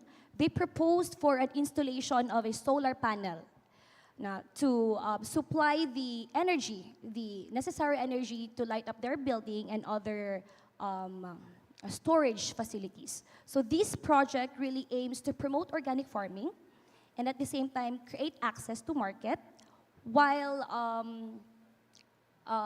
diminishing or lessening the carbon emission, in return, improving the livelihoods of our smallholders. So right now, the construction of the organic trading hub is still ongoing, and once it's done, then the installation of the solar panel will follow. And the second beneficiary of a member is the Tublay Organic Farming Practitioners Association Cooperative, wherein they proposed for an agricultural machineries to improve their farming practices. So right now, we purchased 28 pipelines to help the construction of the greenhouse tunnel. We already released the water pumps and water tanks and a lot more. So hopefully, this will help the farmers to really continue what they're doing, what they do best, regardless of it's raining or it's sunny. So yeah, that's something that this grant or this project is benefiting our members. And so far, UNO's Environment Hub is supporting the beneficiaries of the Mountain Partnership Program by creating this proposal or by submitting the proposal. But what we really wanted to leverage is the expertise of UNO's Environment Hub, particularly in the business coaching, for us to develop a robust strategy in, that aligns with our long-term goals and vision. And second is the market linkages to enhance our market reach and foster connections with key stakeholders. So, like in general, the impact of UNO's Environment Hub in this, in the involvement of Business Incubation and Accelerator program is very instrumental for us to enhance our strategic goal or strategic direction and market access. So, yeah. Thank you, Josie. Yeah. And that's a lot of information, but we really appreciate that your insights and wishing you the best of luck in the BIA program as it continues. Yeah. And now we move to our next guest, Sharmeen Murshid, Chief Executive of the NGO Proti from Bangladesh. And thank you for joining us, Sharmeen. It's lovely to have you here. Now, can you share with us more about the work at Proti and how you are linking human rights with nature rights for holistic impact? Thank you, Tam. I'd like to begin with what my guru, our guru stated, again and again. Capitalist system has no future, he said. Well, let me start with that. A system that has to kill children and women and pregnant mothers to show its success and courage is a despicable system. And it has, in fact, already been defeated. Its very ugliness is its defeat. So, I repeat, this system has no future. In this context, I work with human rights. That's how I started my journey. And water, drinking water as one of our basic human needs was one of our focuses. Bangladesh being arsenic contaminated, huge areas had no safe drinking water. The coastal belt, having high levels of salinity, had no safe drinking water. And again, as our guru said, go where the problem is deep. And we started working with the river and with pond preservation, surface water. I believe this river water treatment plant was nature-based, local technology, and unique in the sense that there was no other example to follow. So our application research led to the successful establishment of a natural water treatment process, and we called it Jal Kunna, that is, the water goddess. And this system produces 300,000 liters of drinking water, safe, high-quality drinking water every day. And we have developed a delivery system, and that system reaches this water in rural Bangladesh to, because this was a pilot, to 3 villages. We provide this safe drinking water to more than 12,000 people, and we have not failed a single day in the last 10 years in delivering this water to their doorstep. And they have paid for this without a single month's default. So we had a system, we had an earning mechanism, and we resolved a very important problem that was eating away at our heart. And we did not take out the investment at all. It's been re-siphoned, and the system, to strengthen the system. This is one. But 6 months ago, something quite terrible happened. And this is my story of the challenge that I face in doing my social business. May I request the 3 pictures, the river set pictures? This is the Mahananda River, a beautiful flowing river, one of the best that we have in Bangladesh. Next. 6 months ago, state capitalism, the state capitalist system, installed a rubber dam. All of us here know how harmful a rubber dam is for rivers if it is not done properly.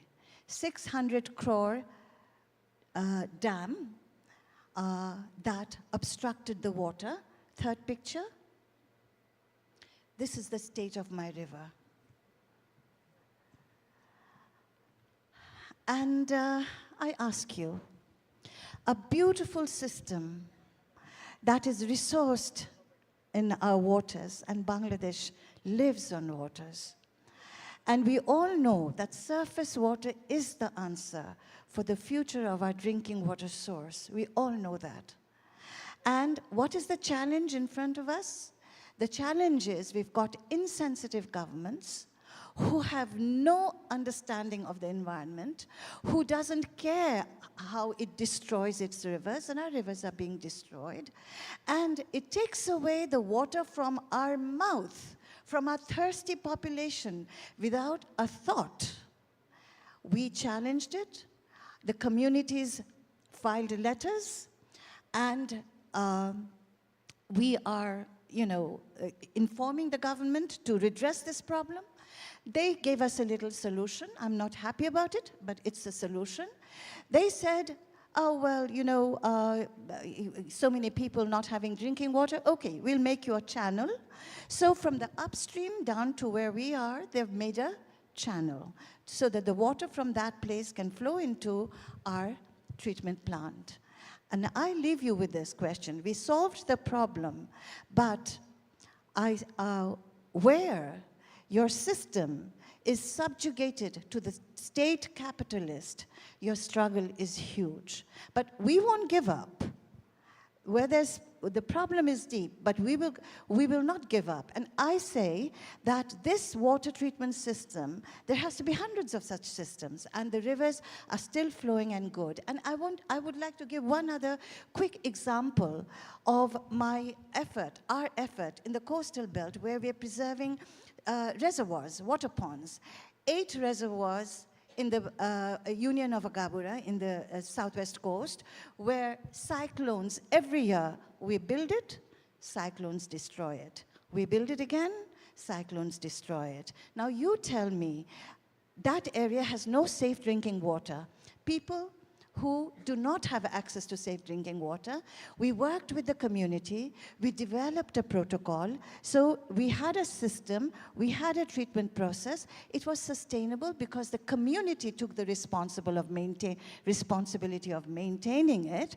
And then comes the floods. And the recent cyclone that we witnessed a couple of months ago has once again demolished our reservoir. Now what do? The answer is we have to rebuild it again because there's no drinking water.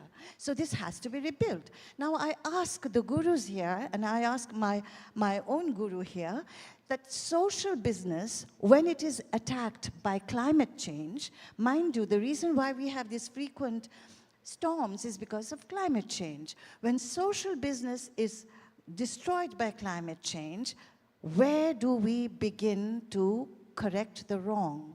When social business is destroyed by mindless state capitalism, then we know that our struggle is huge, but not to give up, which means we will have to work very hard to get around this. So I will stop here, because I know Tam has some further questions, but I would like you to think about this.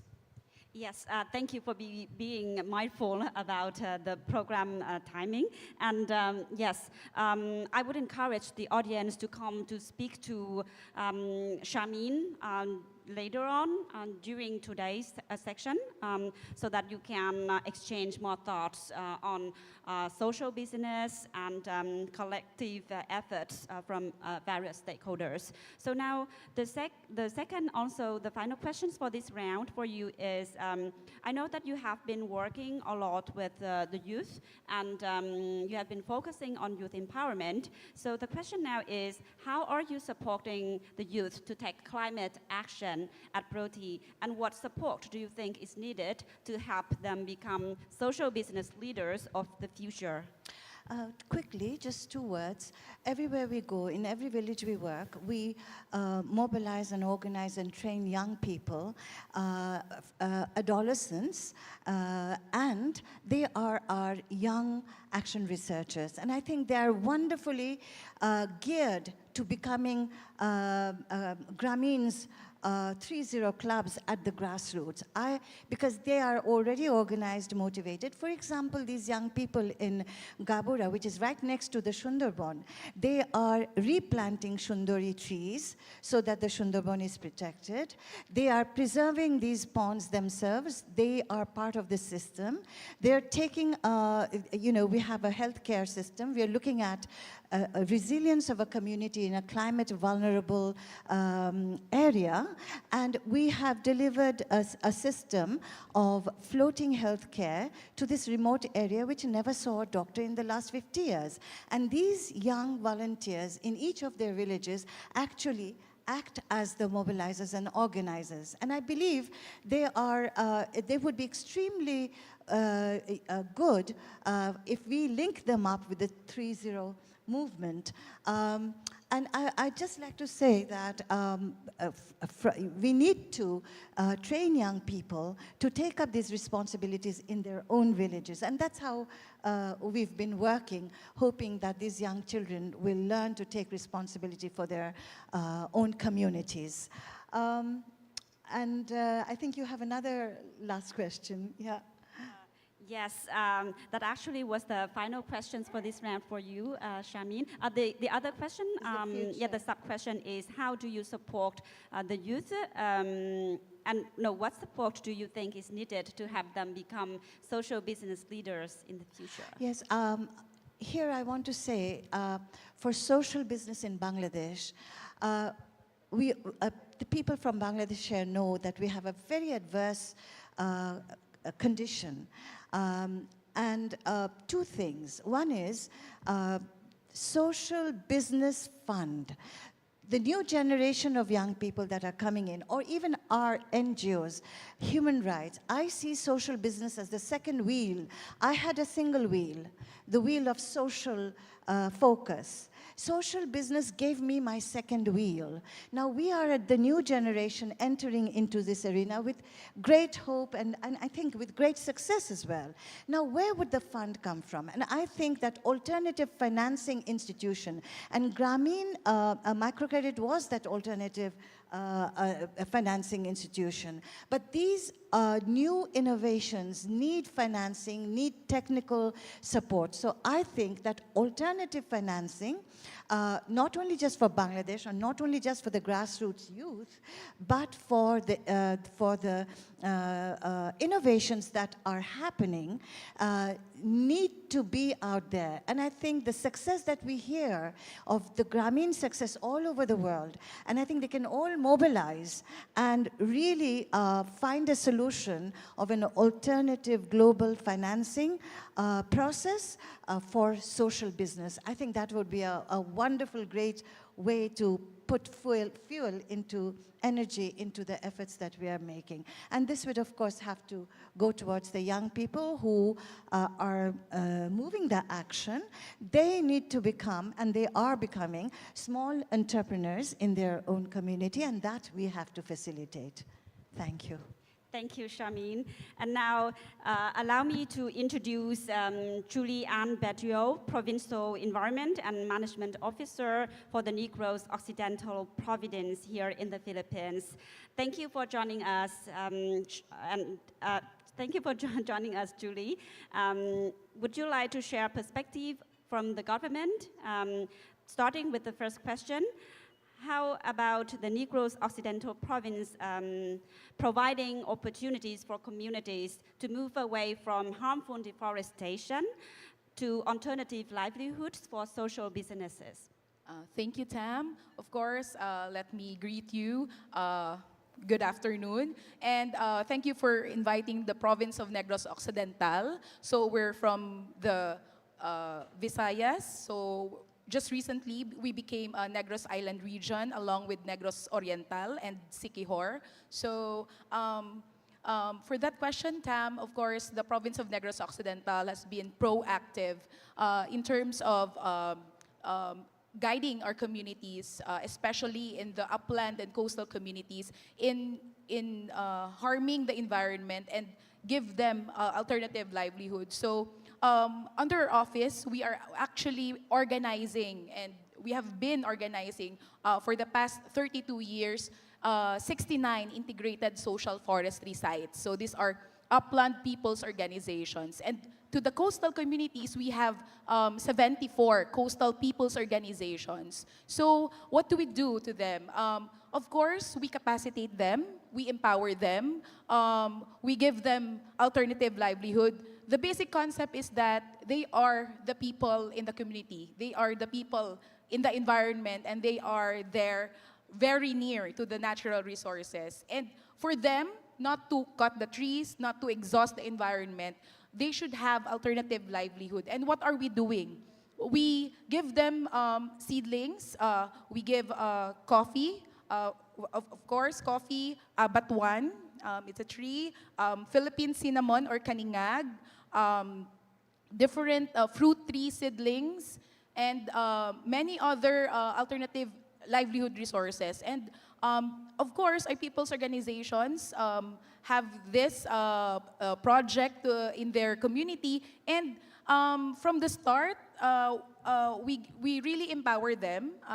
They are organized as a people's organization, and after that, we also give them technical assistance, and we give them the machineries that they need. So for example, for coffee, they now have coffee roasting machines, all the what they need to package a coffee. So we link them to the market, we link them to national government agencies like the Department of Science and Technology and the Department of Trade and Industry, for them also to package their coffee and other products.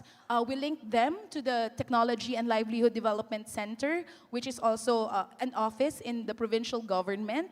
And of course, we give them opportunities for them to sell and to market their products. So we organize trade fairs.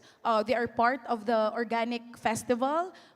We give them always spaces in all the government, provincial government activities, and of course, they generate income. Also, we link them to the market. An interesting example is about the Philippine cinnamon. You know, the people in the upland in Negros Occidental, before, they know that there's a tree. It's kaningag. It's a Philippine cinnamon. And people used to cut that and, burn that because it really smells good. But they don't know the value of cinnamon. Now, there's a social enterprise called Plantsville Health, and they are making products that have cinnamon, like sanitizer with cinnamon, a cocoa sugar with cinnamon. So it's an important product, like also essential oil. So we link this to the farmers and, of course, the social enterprise, because the people in the upland communities don't know the value of this important and high value commodity, the cinnamon. While this market, on the other side, has no other source. Like, she's lacking sources of cinnamon. She has a lot of clients. In fact, just recently, she just won in the National Export Challenge, and she's bringing her products to the U.S. Amazon. So, interestingly, we just recently had a very good partnership agreement with her and with her team. And right now, we are expanding the production of cinnamon. And of course, aside from our upland communities, we establish local conservation areas. So what are these? These are significant areas for conservation, but they have also economic value for the community because they can develop those local conservation areas into ecotourism sites. So people will have alternative livelihood like bird watching, eco walks, and many other activities that really involve the community, especially women. And lastly, of course, we have social enterprise development. So we link them for coffee. We link them to the Philippine coffee quality competition.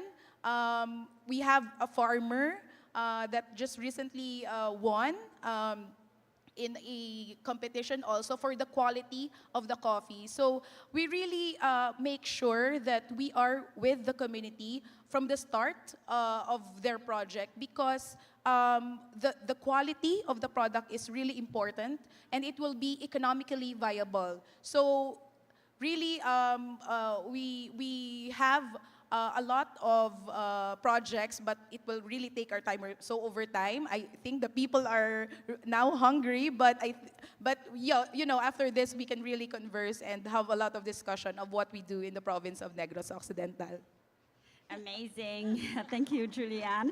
Yeah. And yes, the last question for you. How is the government helping the shift towards a circular economy? Okay, thank you, Tam. So about circular economy, so it involves really on the solid waste management side. And for the province of Negros Occidental, it's really important, not only for our province, but for all governments all over, for the many countries that we came from, is to have a definite and strategic plan. So we have a provincial solid waste management board that oversees and evaluates all the 31 local government units that we are supervising. So we have, in their programs and plans, in their 10-year updated solid waste management plan, circular economy is embedded in their policy. And of course, in this perspective, we encourage them not to put a lot in their sanitary landfill. So supposedly in the sanitary landfill, it's just residual waste. So what do? They have a lot of waste diversion activities that are also income generating. So like they're recycling old tires, all Tetra Packs of juices, and many others. Of course, we partner with a lot of agencies, government agencies, and of course, NGOs. For different, a lot of projects, I cannot name all, but just an example, just recently, we went to, there are 2 local government units who has partnership with Hope and the GIZ in the Aling Tendera, which is a waste to cash, plastic waste to cash campaign, and it's like a social enterprise also. And maybe I can talk to you about it later, but yeah, that's it about circular economy.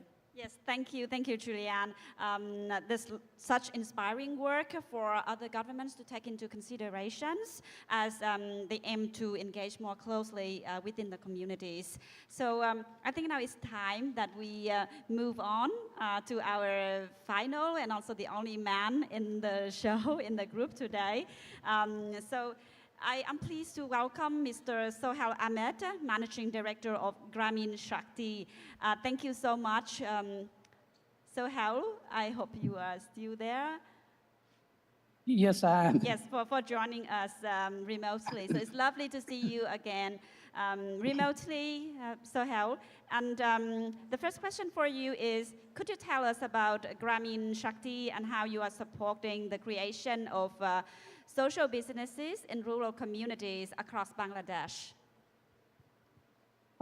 Thank you, Dam. Thank you for the question. It's a pleasure to join remotely.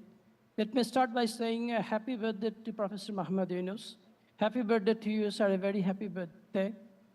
About Grameen Shakti was established in 1994 by Professor Muhammad Yunus with the objective of attending the issue of access to energy in Bangladesh. At that time, only 20% of the people were under grid and more than 80% people were without the grid. So the journey starts from there, and then the company installed more than 1.8 million solar home systems, disbursed more than 1 million improved cooker stoves, and constructed more than 35,000 biogas units. These all establishments today are saving about 1.5 million ton of carbon emissions every year. So since these programs are closed now, like for solar home system, the country has received arguably near to 100% access to energy and this kind of issues. So we have operating now through a bit of different models, which we would share. I understand there will be a question in the latter part of the discussions. We'll cover in the latter part of this. So this is what the Grameen Shakti is. If you ask about creation of a social business, what we try to do, we try to incorporate this within. We have a separate unit which looks after the development projects. We try to create the social businesses within the project and after the projects. For example, I talked about peer-to-peer electricity a number of times in social business day sessions. So one part of the activity within the peer-to-peer electricity project was that installing microutilities. So when we have microutilities, basically an additional solar module establishment to generate power. When we do that by ourselves, like the Grameen Shakti do the investment, and the operation was given to the local peoples. Once they see that the energy generated from there and is being paid by the local people and is a profitable, though it's a very small, but it's a profitable venture, gradually it was offered to them to buy it out in installments. So that's an example of how we do it within the project. Like we just recently finished another project called Eco Village Development, which Sharmin ma'am was saying about the salinity-prone coastal areas, where we have a water selling unit, which was also operated by the local people. So that's how we involve the local people and create a small sustainable model for them to involve in the social business. Secondly, we also involve in different other projects in partnership with the multilateral organizations. After the project, what we do, we try to disseminate the concept, disseminate the idea. It could be a training session, it could be a workshop, it could be a policy brief. In different ways, we try to share the knowledge the successful implementation of the concept so that there will be replication and then the scope of a scale-up. This is how we try to create the social business through our day-to-day activities and works. So yeah, that's it for this question. Thank you, Sohail. And looking ahead, what are the goals for Gramin Shakti for the coming year, and what areas will you be focusing on? That's what I started saying about that. Now we are operating through a little bit different model. We have two core areas. One area is the business as usual, though of course the model is a social business where we deal with the Gramin Shakti branded solar module. We work with the rooftops. We work with the batteries of the small electric vehicles. These are the units which are more focused on the economic bottom lines that the organization sustainability, to pay our bills, salaries, and all that. We also have a dedicated unit calling consultants in the knowledge practice, which looks after the development projects.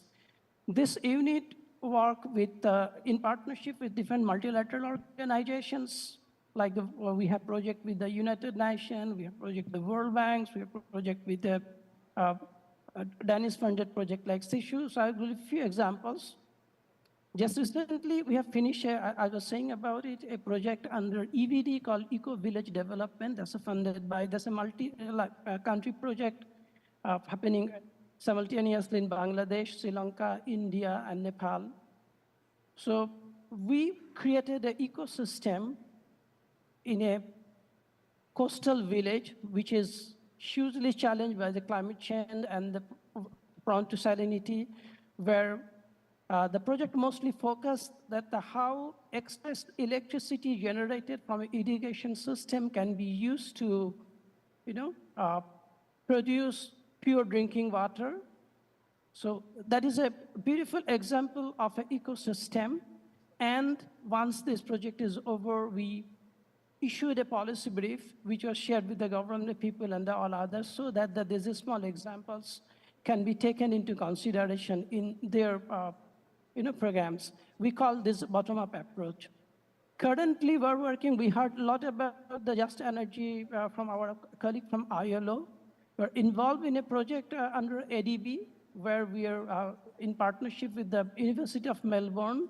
The project aims to train the local utilities in the Southeast Asian countries about the just energy. One workshop was conducted 1 month back in Sri Lanka, the next one coming in Bangladesh in November. So in similar fashion, we'll work with the University of Melbourne to create those contents, the training materials, and the way to disseminate this for the South Asian, utilities for them to involve in the just energy.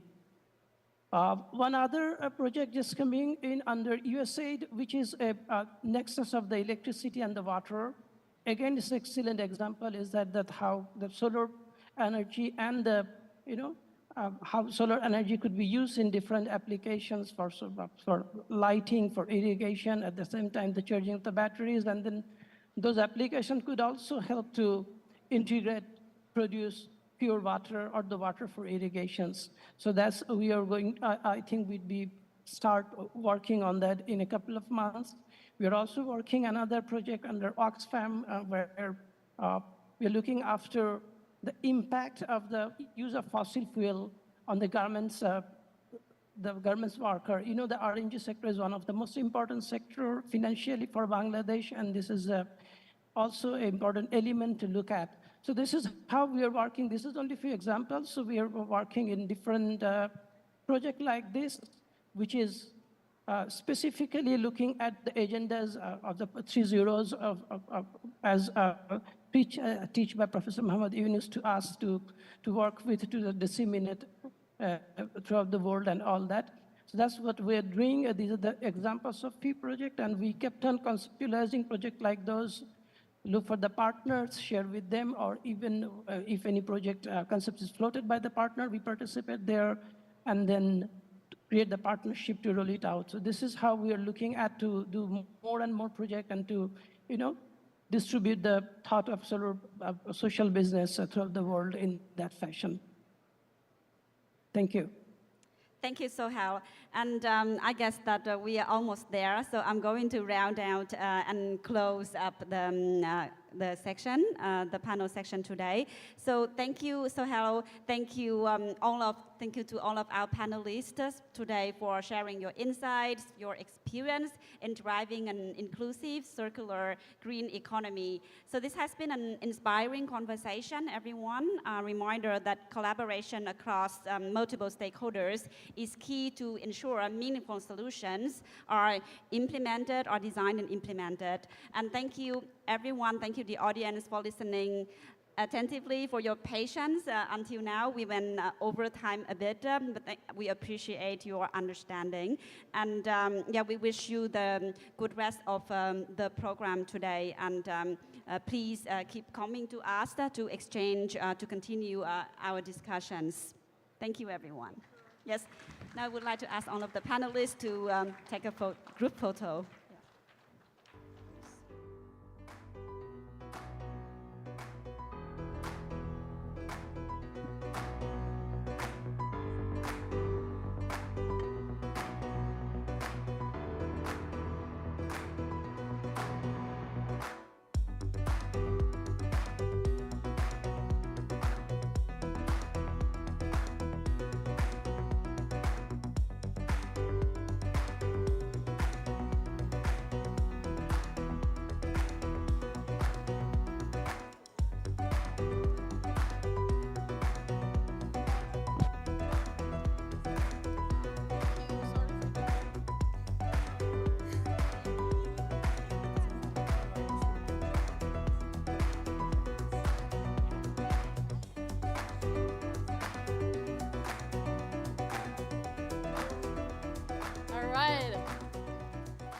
We are over time, yes, but that was also a very, very, very great session. And so I think you guys will also agree with me that it was worth the time.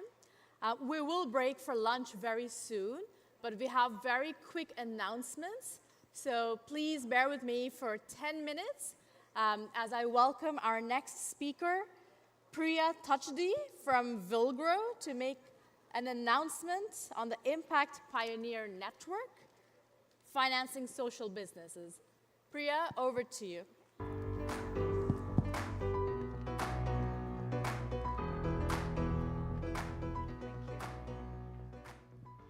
Hi, good afternoon, everybody. I'm sorry that I'm standing between you and lunch, but I will keep it brief. But I just wanted to share a few words about catalyzing impact investment. There's been amazing presentations all of this morning and yesterday, and I wanted to just take a few minutes to spotlight an important issue to help continue to support the growth of social businesses.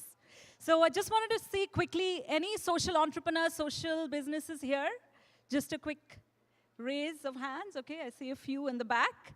So as we know, one of the big challenges is that for social businesses, as inspiring as they are and as important as they are, for us to move away from this self-destructive civilization and continue to build businesses that create impact, the truth is that more than, close to 50% of social businesses don't make it past 5 years.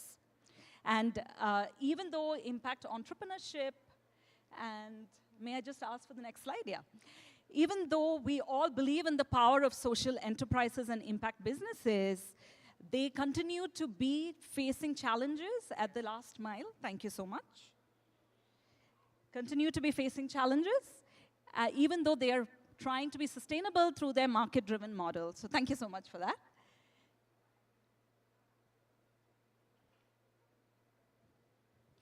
Now, most companies or social businesses fall into what we call the valley of death.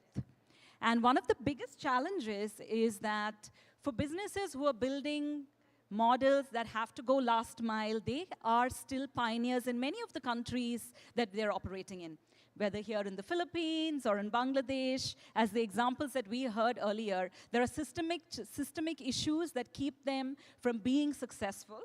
And one of the big challenges that continue to disrupt or continue to challenge the social businesses is the lack of appropriate financing. Now, the entrepreneurs who are here, you will know that it is very, very challenging to navigate financing, especially just after microfinance.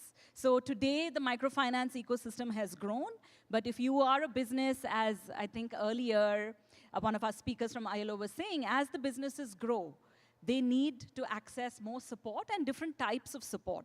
And this is where today the ecosystems around the world that we have built is continuing to fail social businesses. They do not have access, so they can't easily navigate the type of financing that they do need.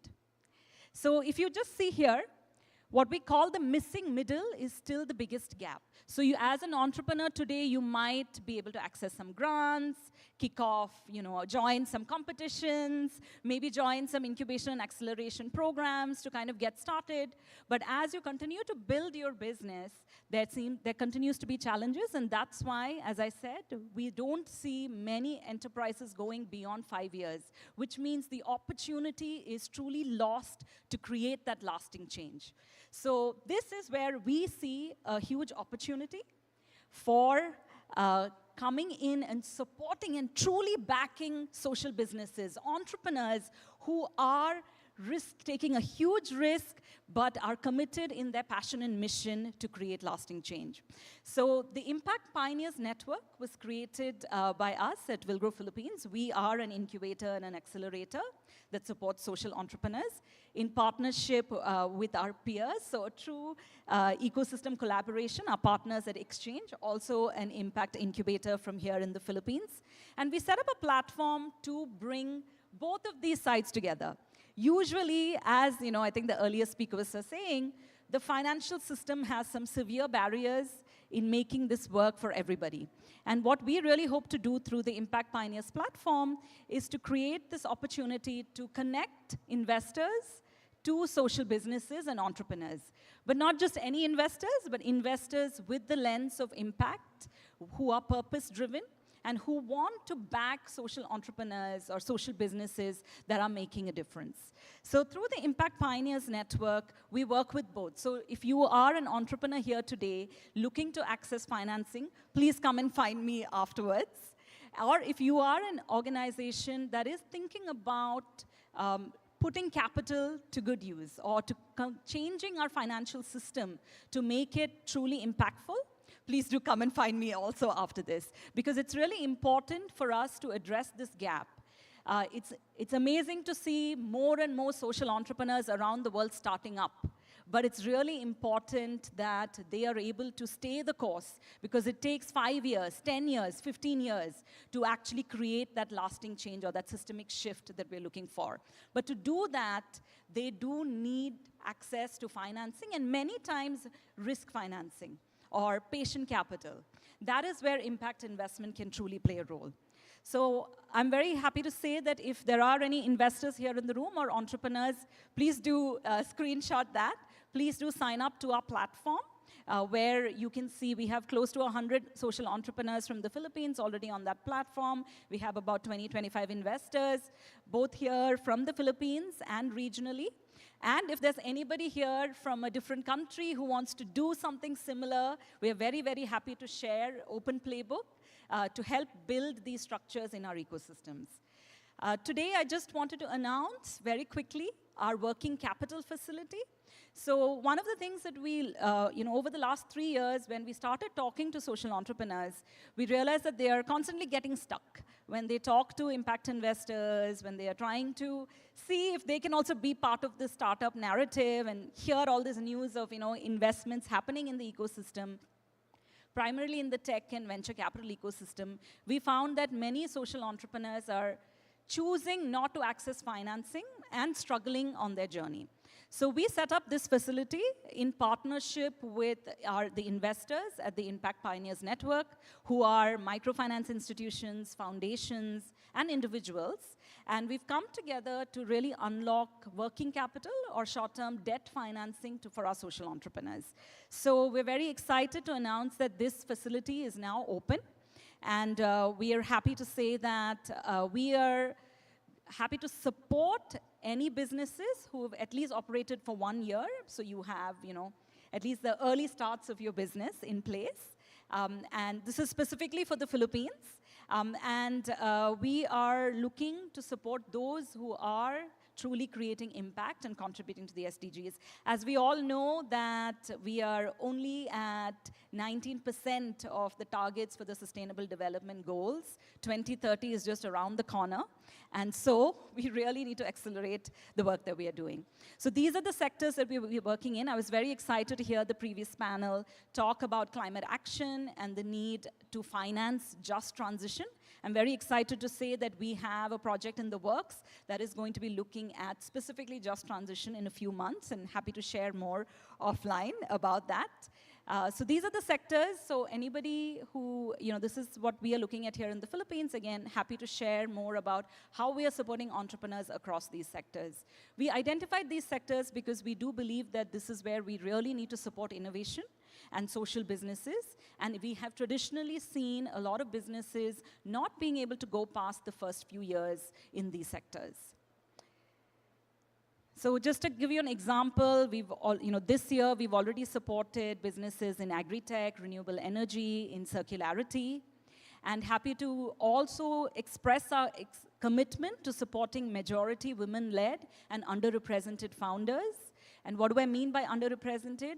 Typically, access to finance is limited, in pockets. To those who know, who have access to the information or know about these opportunities or have the personal networks can access it, and others can't. So we really are making an effort to look all around the country in rural provinces, those who are traditionally overlooked, to really be part of our portfolio of investments.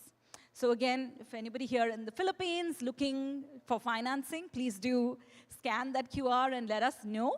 Or please take a screenshot and share it with any entrepreneurs that you know who are looking for financing. And I just want to leave us before we head out is that this is only possible. I think there's a lot of amazing comments that were made earlier. The truth is that we have to address the gaps in the financial system if we have to support businesses and help them succeed in the long term. It's wonderful to have more entrepreneurs start businesses, but it is a long journey with a lot of failures along that way, and access to the right type of financing is really important to help these social businesses succeed. So I hope you'll join me in reimagining the financial system. So if there's anybody here who is thinking about, any potential investors thinking about getting into impact investment, very, very happy to talk to you about how to go on that journey. And if there are any entrepreneurs here, please do come and find the Indian lady in red. I will be more than happy to talk to you and work with you on unlocking financing and helping fulfill your passion and your mission. Thank you so much, everybody, and back to you. Thank you, Priya. Thanks so much. This is the very last announcement before we break for lunch.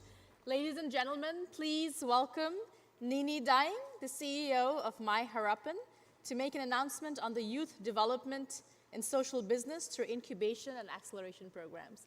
Nini, over to you. Thank you. Hi, everyone. I know I'm in deep trouble because I think the scent of lunch is more overwhelming than what I'm going to say today. So please bear with me for the next few minutes.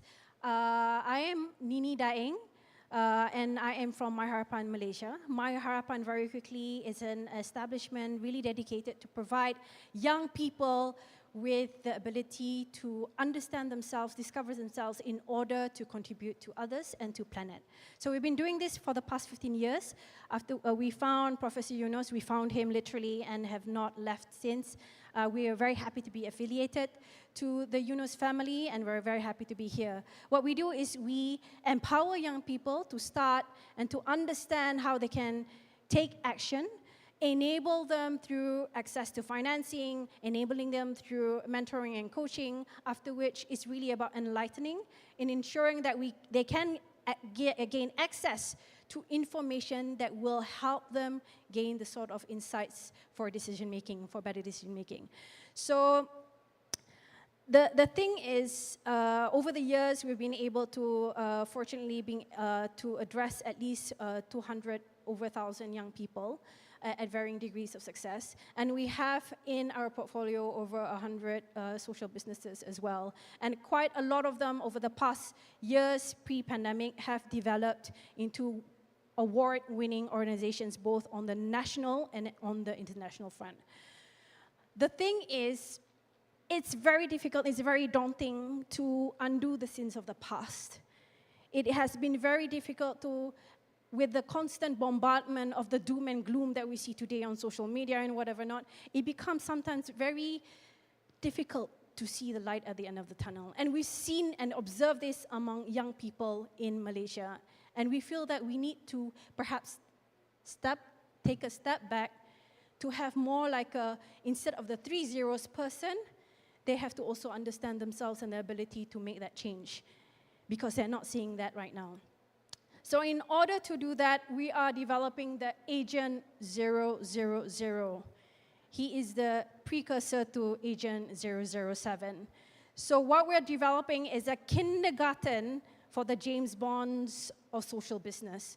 The people that we need to ensure that they are provided with a safe space to start with even the smallest of things.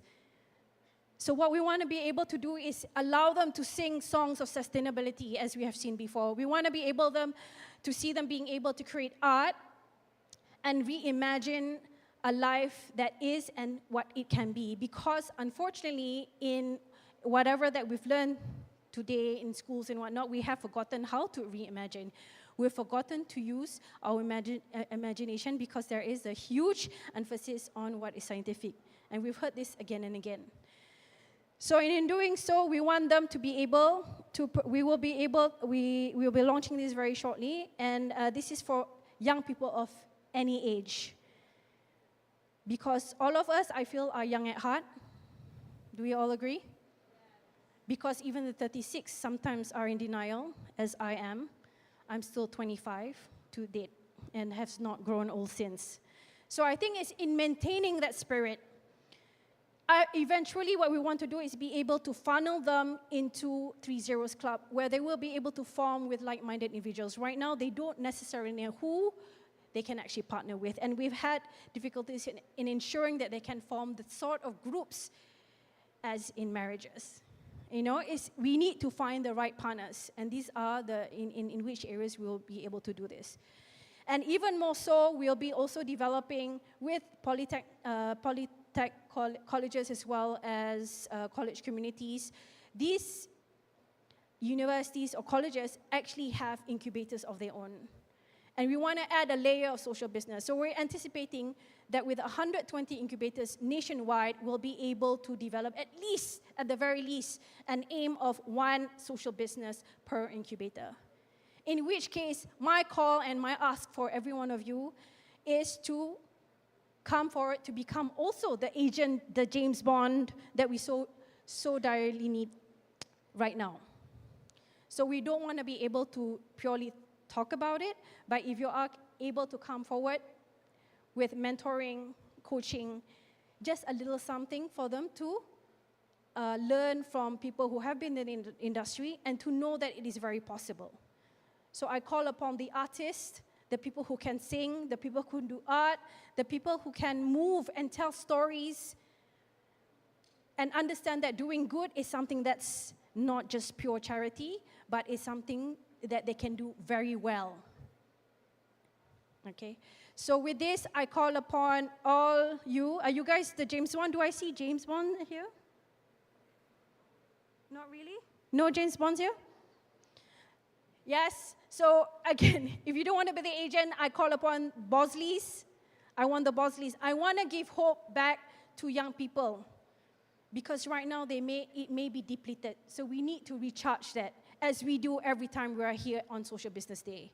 So let's recharge this. Let's give young people the hope that they so deserve for a much better future. Thank you very much. Thank you very much. So this is the most important moment. It is the time for lunch. But before we break and before I tell you when we're coming back, I have 2 requests. One is, please check out the booths that have been set outside of this hall. many booths, many interesting products. For example, if you go to YY Ventures, you will find very cool t-shirts on sale for 500 pesos that has Yunus plus you written here. Amazing stuff. Please go grab yourself a cool t-shirt because we only have a few and I know they're running out. Second is we will continue to watch the documentary, A World of Three Zeros, during lunch. So if you are interested, please do watch along. Otherwise, feel free to connect with your friends in your lunch table. We will come back from lunch at 2 p.m. I know it's a little short, but we will try to make up for the time lost. Enjoy your lunch, everyone. Thank you very much.